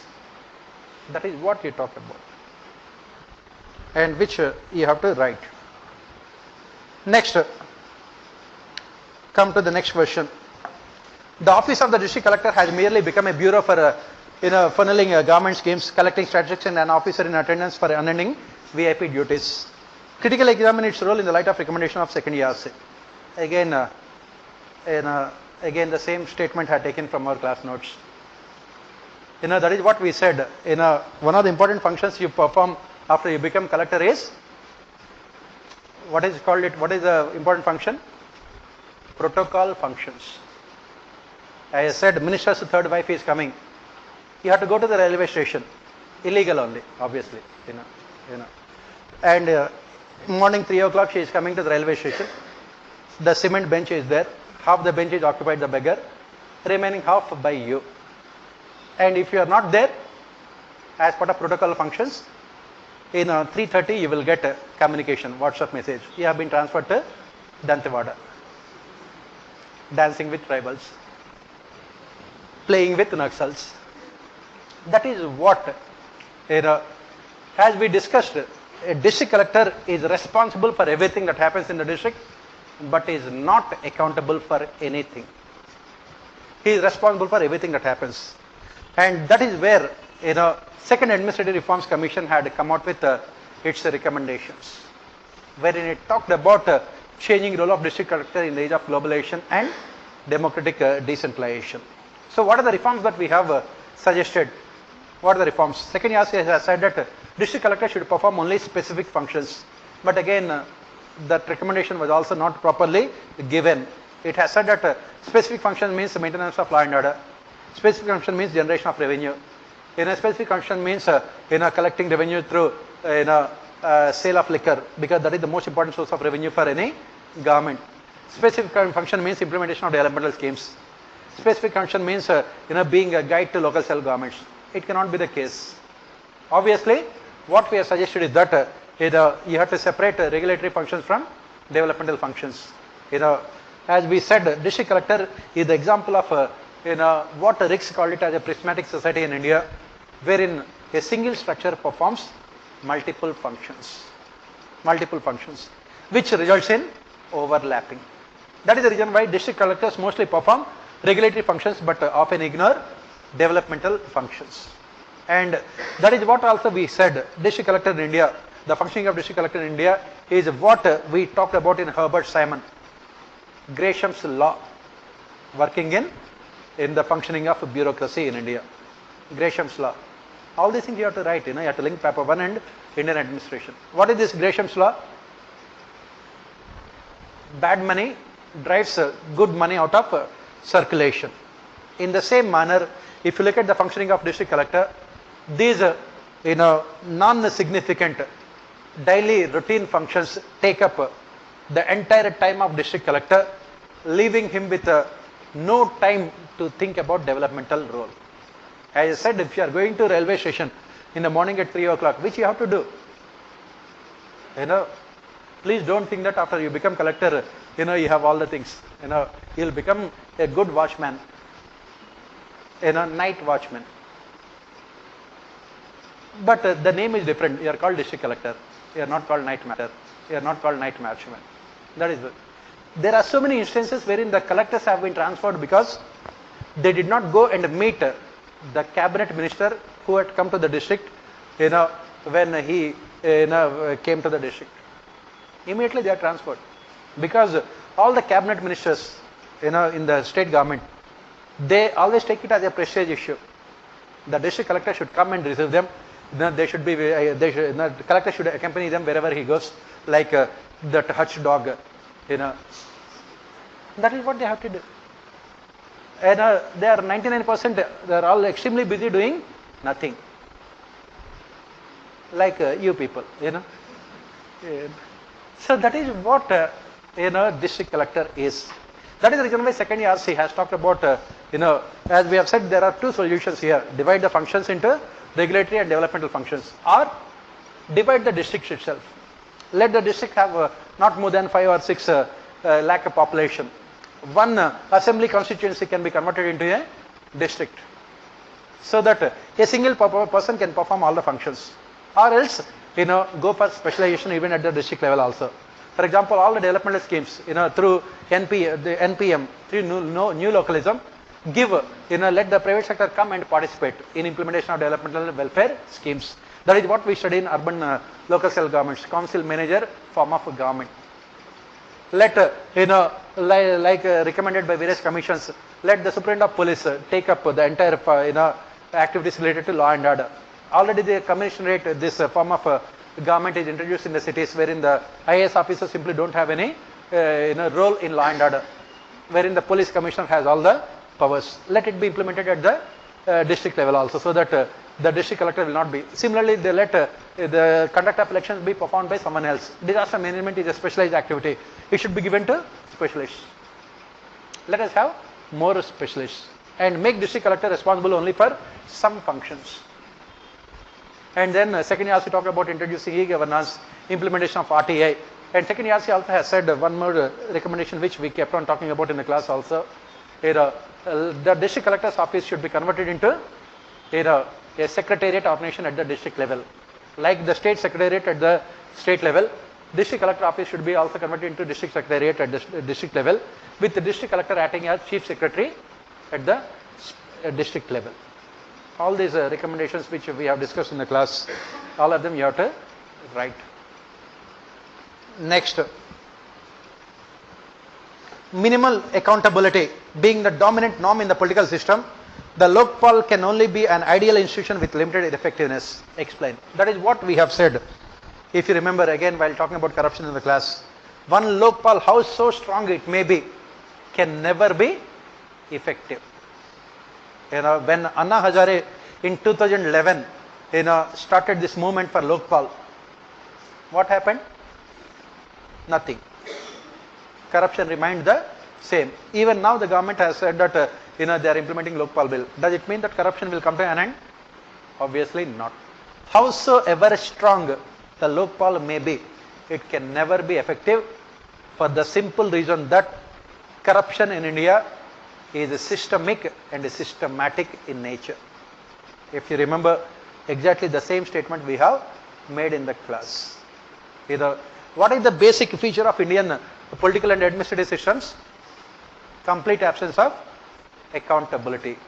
As we said, we keep on saying, in the last 70 years, we are continuing with colonial structures. As the second ERC has rightly pointed out, the only thing that has changed is only, white man's rule is replaced with brown man's rule. 21st century India is still governed by 19th century rules and regulations. So you can come out with as many institutions you want. Lokpal will go in the same direction as that of CBI or CVC or Enforcement Directorate or other anti-corruption agencies. Why? Because the political executive does not want any kind of accountability. They don't want any kind of accountability for their actions. As we studied in corruption, why we have so much of corruption? Corruption is equal to monopoly plus discretion plus secrecy minus accountability. Unless we reform this system, Lokpal can never be effective. What we are doing, we will be adding one more institution to fight corruption, which itself can become corrupt. Like CBI, Enforcement Directorate, or CVC. For example, the government had appointed Thomas as a CVC in 2011. The objective of CVC is to fight corruption. And whom you are appointing as CVC? A bureaucrat who was convicted of corruption. The same thing will happen, the same thing will happen with Lokpal also. The government knows how to reduce the effectiveness of institutions. So that is the reason why we say that if you have to fight corruption, multi-dimensional reforms should be implemented simultaneously. What are the multi-dimensional reforms? You talk about all the reforms: political reforms, electoral reforms, economic reforms, parliamentary reforms, police reforms, judicial reforms, financial sector reforms, and then civil services reforms, and budgetary reforms. You have to reform, you have to implement multi-dimensional reforms. That is what you have to write. Sevottam scheme had great potential to reform service delivery, but opportunities frittered away. Comment. As we have discussed again in the class, Sevottam, this is part of what we call citizen charters.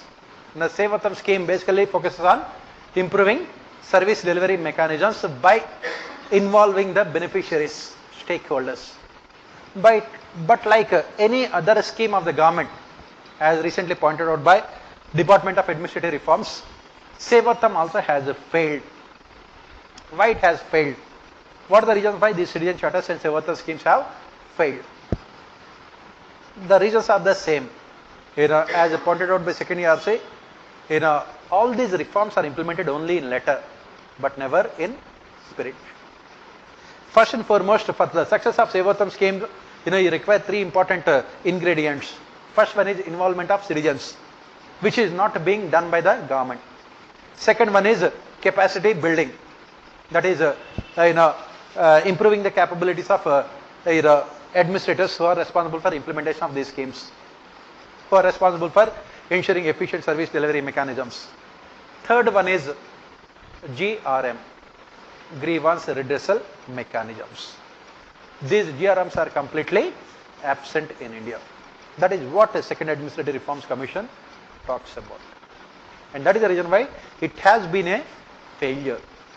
We don't involve the citizens in service delivery mechanisms. We did not focus, as we studied in the previous questions, we did not focus on improving the capabilities of bureaucracy, civil servants. And third one is GRM is the weakest aspect of Indian administration. I have applied for passport, I have applied for ration card.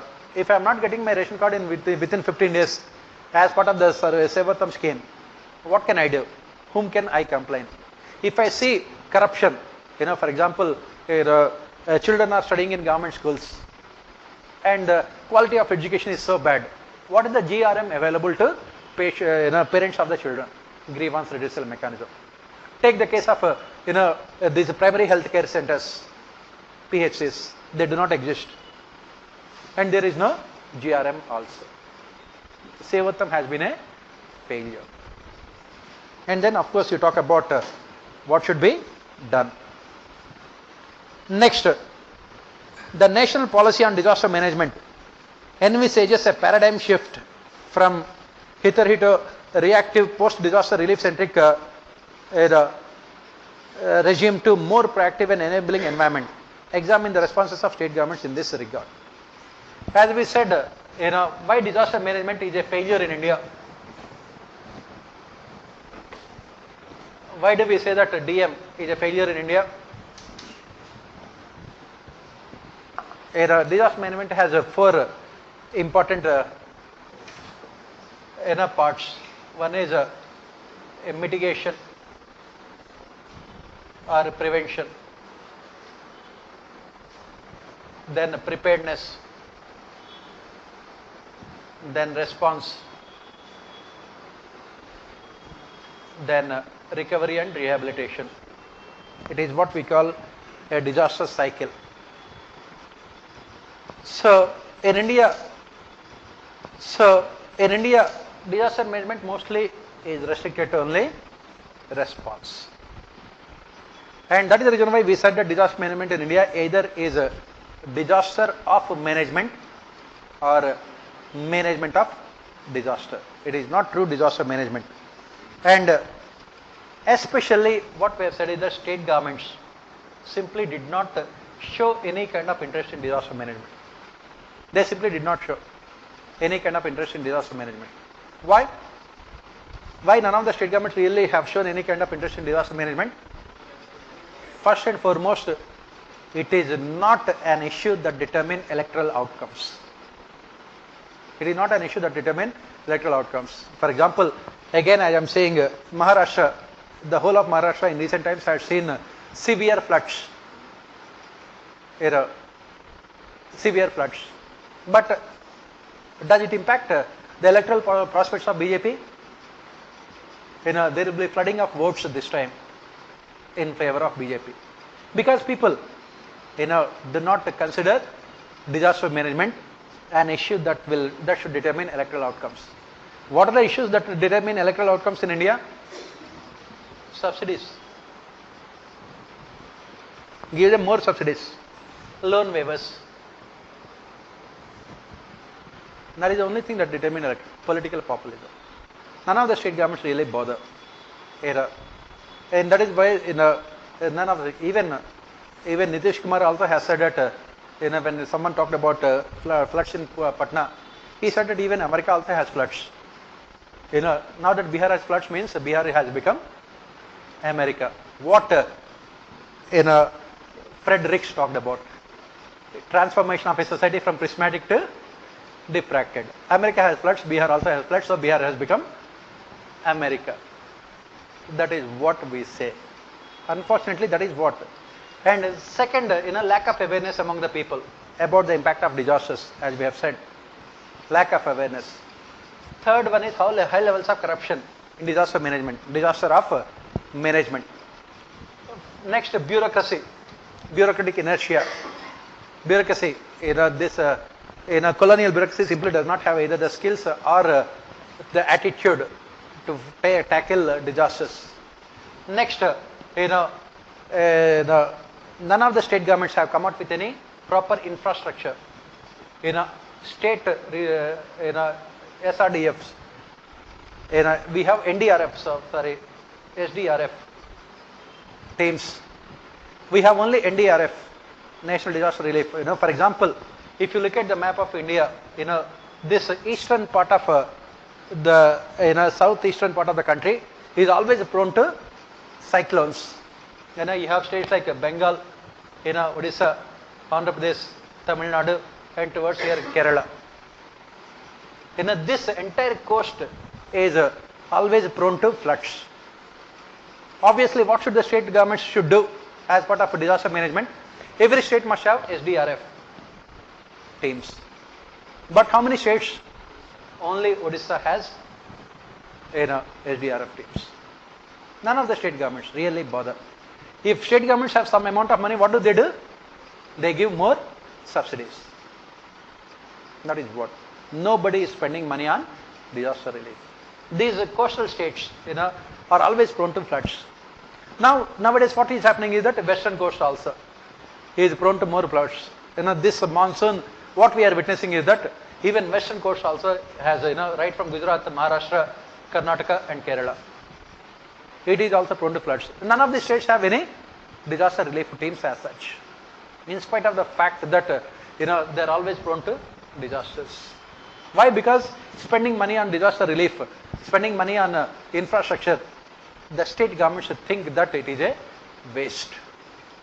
Why? Because as we say, people have very short memory. We forget the disasters very easily. We forget.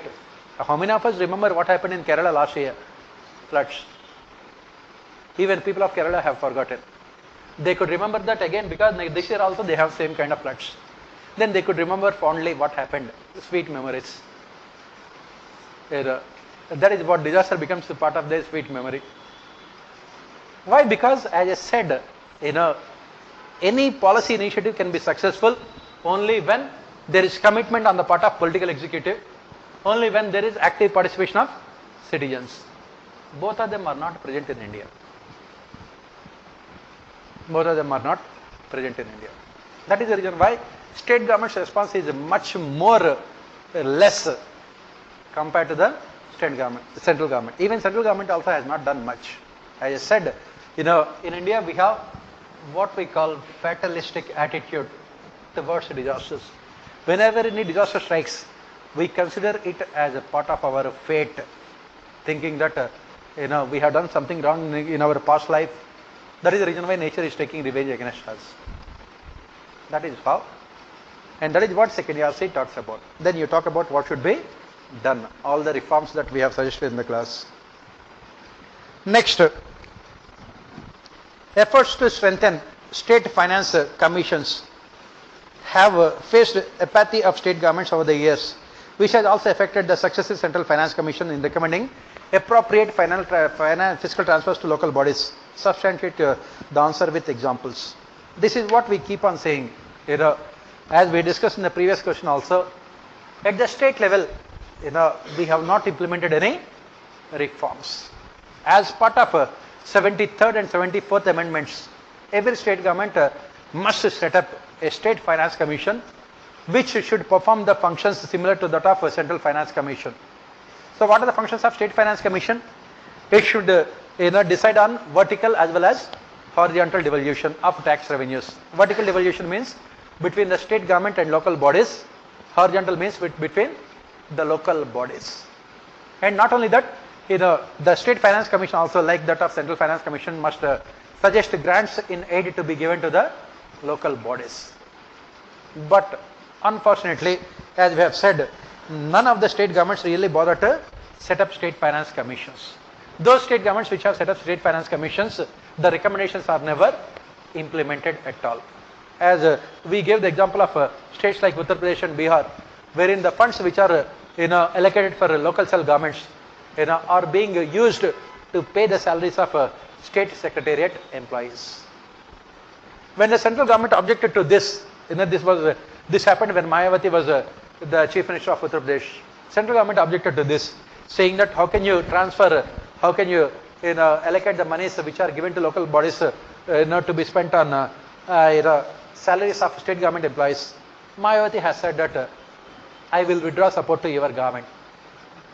And the Prime Minister has said that everything Mayawati does is Maya only. That is what happens. The problem is that, as I said, in the federal polity that we have, there is no accountability at all.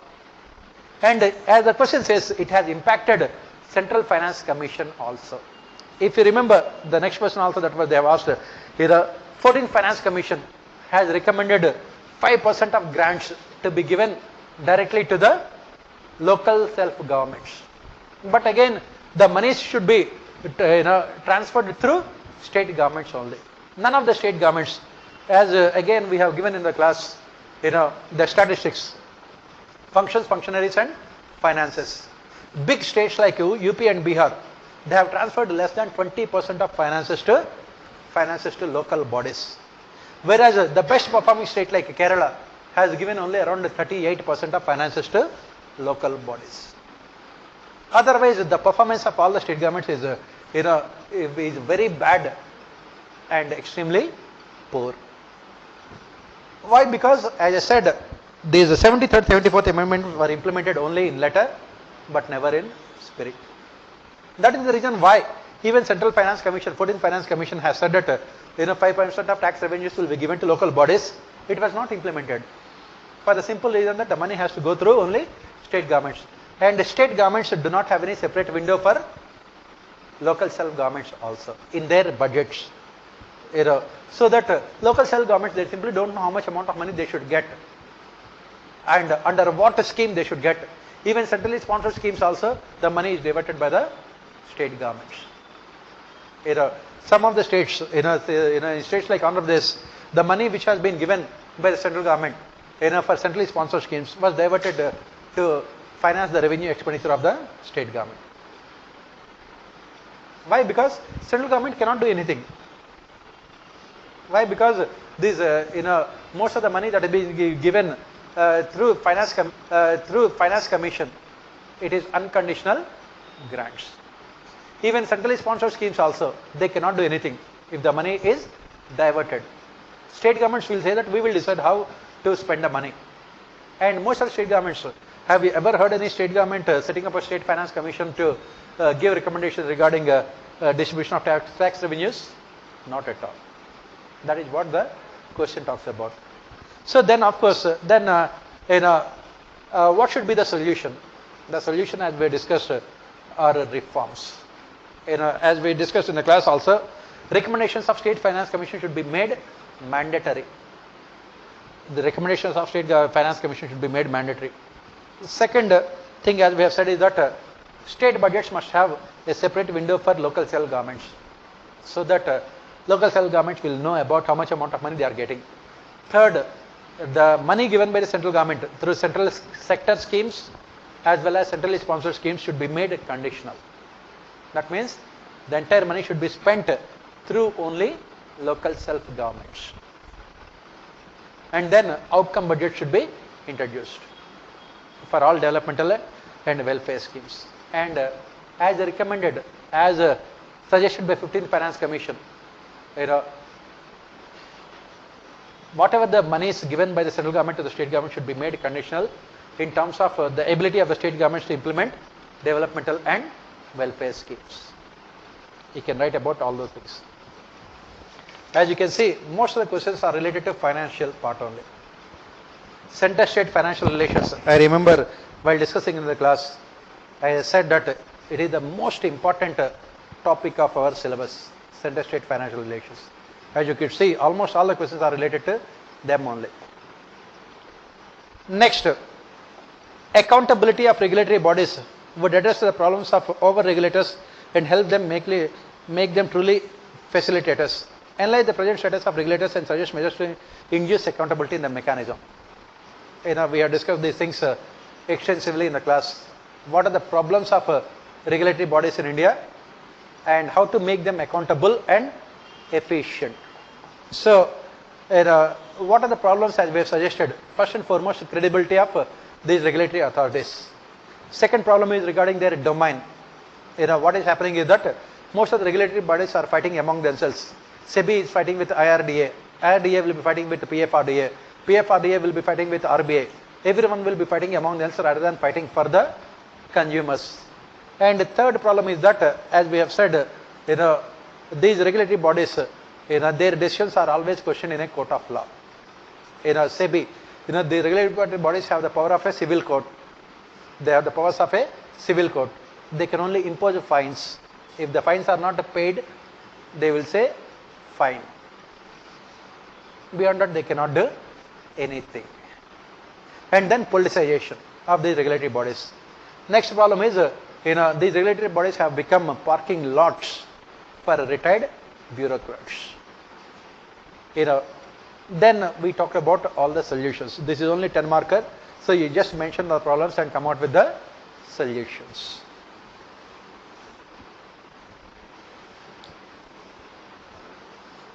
Next, Niti Aayog has changed the way India strategized for economic development, but its effectiveness is yet to be seen, especially when its financial powers are far less than its predecessors. Analyze. And what is the criticism? If you remember in the class we have made of Niti Aayog, Niti Aayog has become nothing but a coffee shop where people come and have a cup of coffee and discuss everything under the sun and leave the place. Mamata Banerjee, when she was asked to attend the meeting of Niti Aayog, she said that I have enough coffee in Bengal. I don't need to come to Delhi. In Delhi there will not be coffee with Karan also. Coffee with Modi only, which is not a pleasant task for Mamata Banerjee.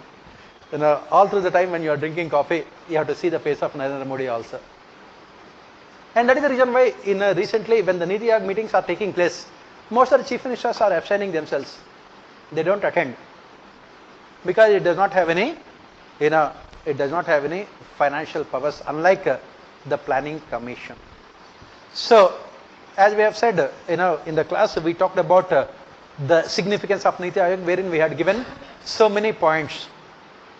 If you remember, we have said that if Niti Aayog members come to know about what we have discussed, immediately they will give us at least Bharat Ratna award, because they never thought that they would be regarded so highly by other people. Only those who prepare for UPSC think greatly about Niti Aayog, because only these unfortunate souls who prepare for UPSC are expected to read the reports of Niti Aayog for their preparation.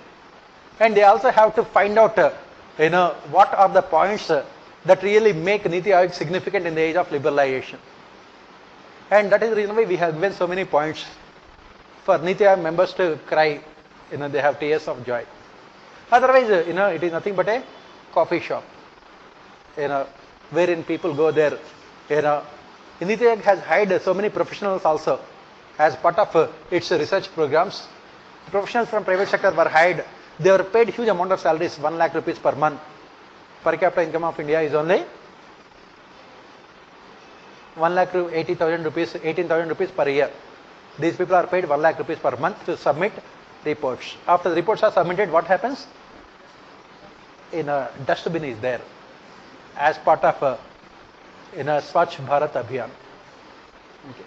So, you cannot write all these things in the examination. So, you have to talk about the fact that in spite of Niti Aayog does not possess any financial powers, it still continues to play a very significant role. There you have to talk about all the positive aspects of Niti Aayog. It is acting as an instrument of cooperative federalism. It acts as a research organization to provide much needed information. In the age of globalization, required public policy formulation becomes highly technical in nature. Here you bring in someone like Dror, public policy analysis. Dror, you study in paper 1, rationalist paradigm. What the Dror has suggested is that there must be separate academic institutions to conduct research in public policy analysis. Why? Because bureaucrats who are responsible for policy formulation do not have any technical knowledge about policy sciences. And Niti Aayog is performing that function at this point of time. Try to link paper 1 and Indian administration. Dror, public policy analysis, rationalist paradigm. Niti Aayog is helping the central government to formulate what we call rationalist policies. By collecting the information, by providing up-to-date information, by also conducting research at the local level about the effectiveness of developmental welfare schemes. Niti Aayog is doing the same thing not only for the central government, it is also doing the same thing for the state governments also.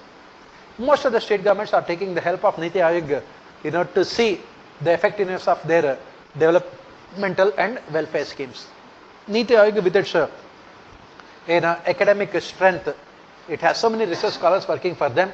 They would go to the ground level, conduct research and provide unbiased feedback. Why? Because the feedback received by the government from bureaucracy, the district collectors, is never unbiased.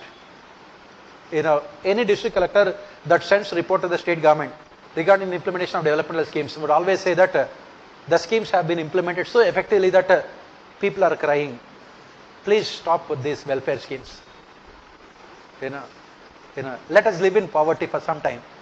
At least, we have the right to live in poverty also. You are taking away our fundamental right by implementing so many schemes. That is what I said sometime back also in our class. The report of Ministry of Health, it has said that if you want to find what is malnourishment, go to Oxford Dictionary to know about the meaning of malnourishment. Don't come to India. In India, all our children are so healthy that they are overnourished but not malnourished. And at the same time, when the Ministry of Health came out with this report, the United Nations also came out with the MDPI, Multidimensional Poverty Index, wherein it has said that every second child in India is malnourished.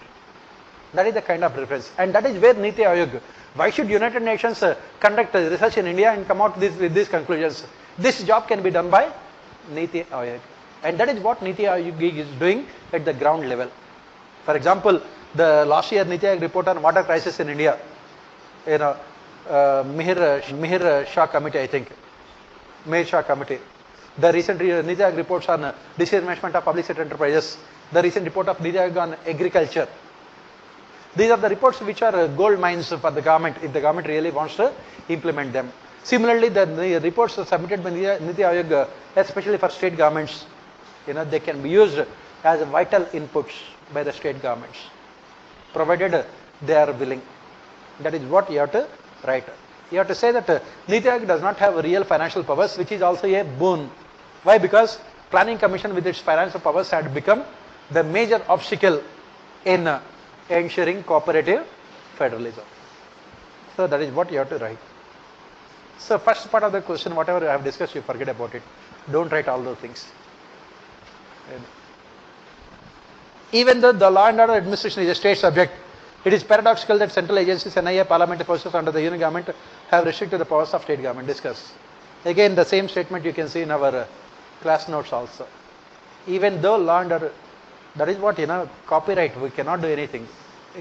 India is a country with extremely poor copyright laws. And UPSC, absolutely, is it there or not in our class notes? I remember. The paradox here is that state governments, are, saying that they do not want law and order to be taken away from the state list to the concurrent list, saying that law and order should be a state list. But at the same time, what we are witnessing is central government interference, indirect interference in the maintenance of law and order at the state level, with increasing prominence of central police organizations, whether it is CBI, whether it is this NIA, whether it is CRPF or BSF or other central paramilitary forces. Every state government, the first thing they would request is the presence of these forces, central paramilitary forces. What is the paradox here? The paradox here is that state governments, are stubborn in their response when it comes to shifting law and order from the state list to the concurrent list. At the same time, they are more than happy to let these central paramilitary forces and central police organizations to play a dominant role in maintaining law and order. Why this paradox? For the simple reason that state governments have recognized the fact that they neither have the manpower, nor knowledge, nor technology, nor skills to tackle the 21st century law and order problems. They neither have the manpower, nor skills, nor technology. So, to tackle 21st century law and order problems. 21st century law and order problems have become, global in nature. We have the spread of what is called global terrorism. We have seen secessionism. We have seen regionalism. We have seen communalism. We have caste-based conflicts along with Naxalism, apart from financial crimes and cyber crimes. State governments simply cannot tackle any of these problems. Their police force is too inadequate in terms of manpower, in terms of skills, in terms of technology. That is the reason why they are repeatedly requesting. Recently there was a phenomena wherein some of the opposition ruled states have said that they would not allow CBI. CBI can investigate the cases only with the permission of the central government. Now the same opposition ruled states are asking CBI to investigate the cases in their states. And NIA has been given, recent amendments to NIA has given many powers to NIA to investigate the cases even without the permission of the state governments. The difference between CBI and NIA is that CBI has to need a permission, whereas NIA can do it on its own. Okay. Why? As we have said, similarly, you look at all the states which are affected by Naxalism, they always want more presence of Central Paramilitary Forces, CRPF. And border states always want presence of BSF, Border Security Force. And similarly, as I said, other central police organizations are requested to come to the rescue of state governments. There is no paradox here. There is no paradox here for the simple reason that state governments are not in a position to tackle all these problems. They needed the assistance of central government. But at the same time, state governments do not want to convert de facto into de jure. De facto central interference into de jure central interference by transferring law and order from state list to concurrent list. They want the help of central government. They do not want interference by the central government. That is what you have to write. They want the central paramilitary forces to supplement and complement their state police forces, but not central government to substitute the state governments. That is what you have to write. And ultimately you can write that as part of solutions, after implementing other police reforms, as suggested by second ERC or other commissions and committees, we can transfer law and order from the state list to the concurrent list also. That is what you have to write. Next, performance grants devolved by Finance Commission of India have increased the financial accountability of local bodies. Elaborate. So, in the 14th Finance Commission, what did the Finance Commission do? In the 14th Finance Commission has said that local bodies will be given 5% of funds directly, and this 5% of funds will be given to local bodies on the basis of their performance. The funds given to local bodies are divided into basic grants and performance grants. The funds that are given to local bodies, they are divided into basic grants and performance grants. 70% basic and 30% performance grants.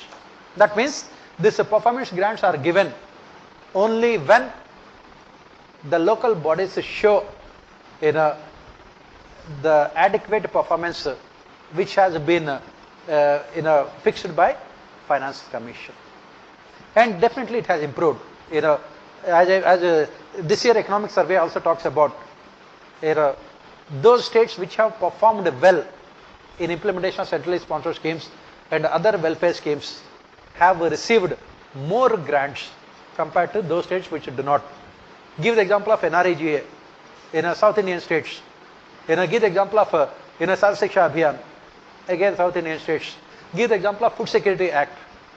They have got more money than the other states. Why? Because these states have performed well at the local level. They were able to utilize what we call performance grants. All the states, all the local bodies will be getting 70% basic grants, which are given to them irrespective of their performance. Remaining 30% is what we call performance grants. And these South Indian states, because of better governance structures at the local level, they are able to implement the schemes more efficiently, as economic survey says. Even Swachh Bharat Abhiyan also. You name it, any other centrally sponsored scheme or any central sector scheme, these states have done well. They are able to utilize because of better. Whereas in North India and other states, as we say, the basic problem is governance deficit. Outlays are not transformed into outcomes. There is no participation of stakeholders. Take the case of self-help groups. As part of women empowerment, as part of gender budgeting, self-help groups are given a huge amount of money by the central government as part of women development.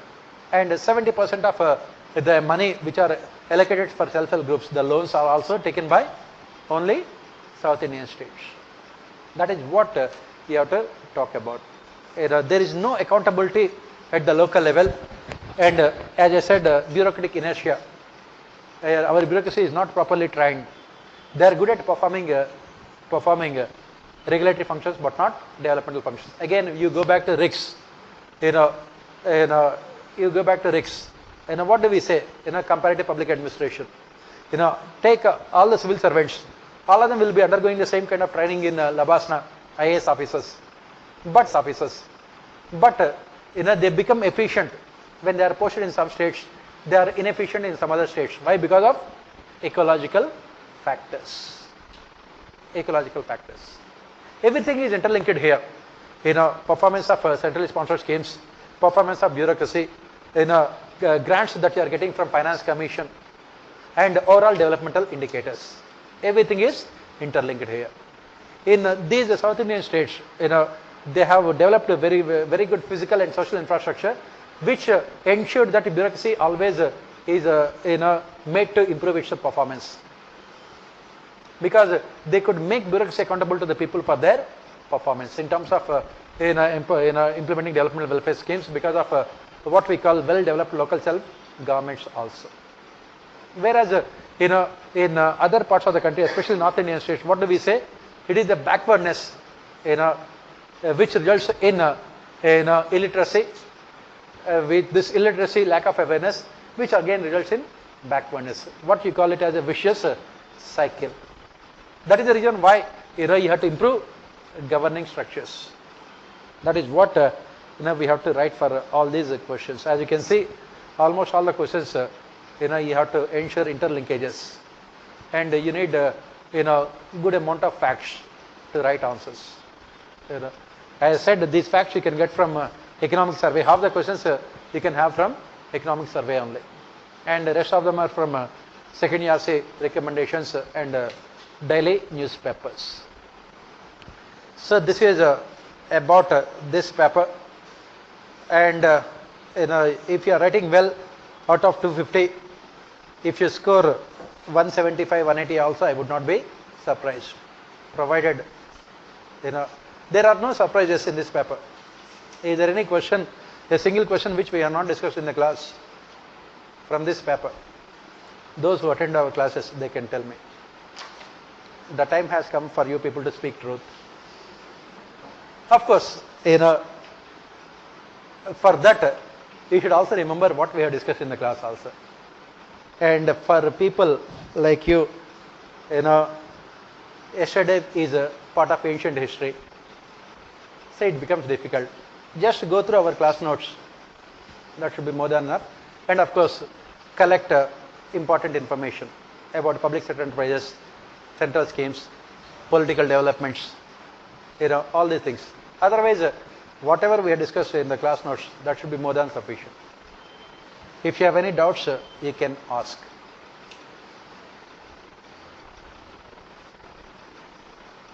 About the question paper, if you have any doubts, you can ask.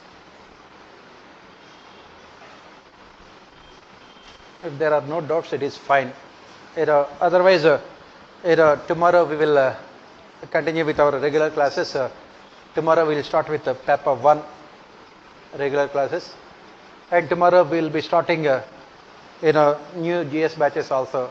We will be starting ethics tomorrow, and economy day after tomorrow. We will be starting these GS batches also. And on Sunday, I think Saturday we will have a public administration test series also. You can come for those things also if you are interested. So best of luck. We can meet tomorrow at the same time, 8 o'clock.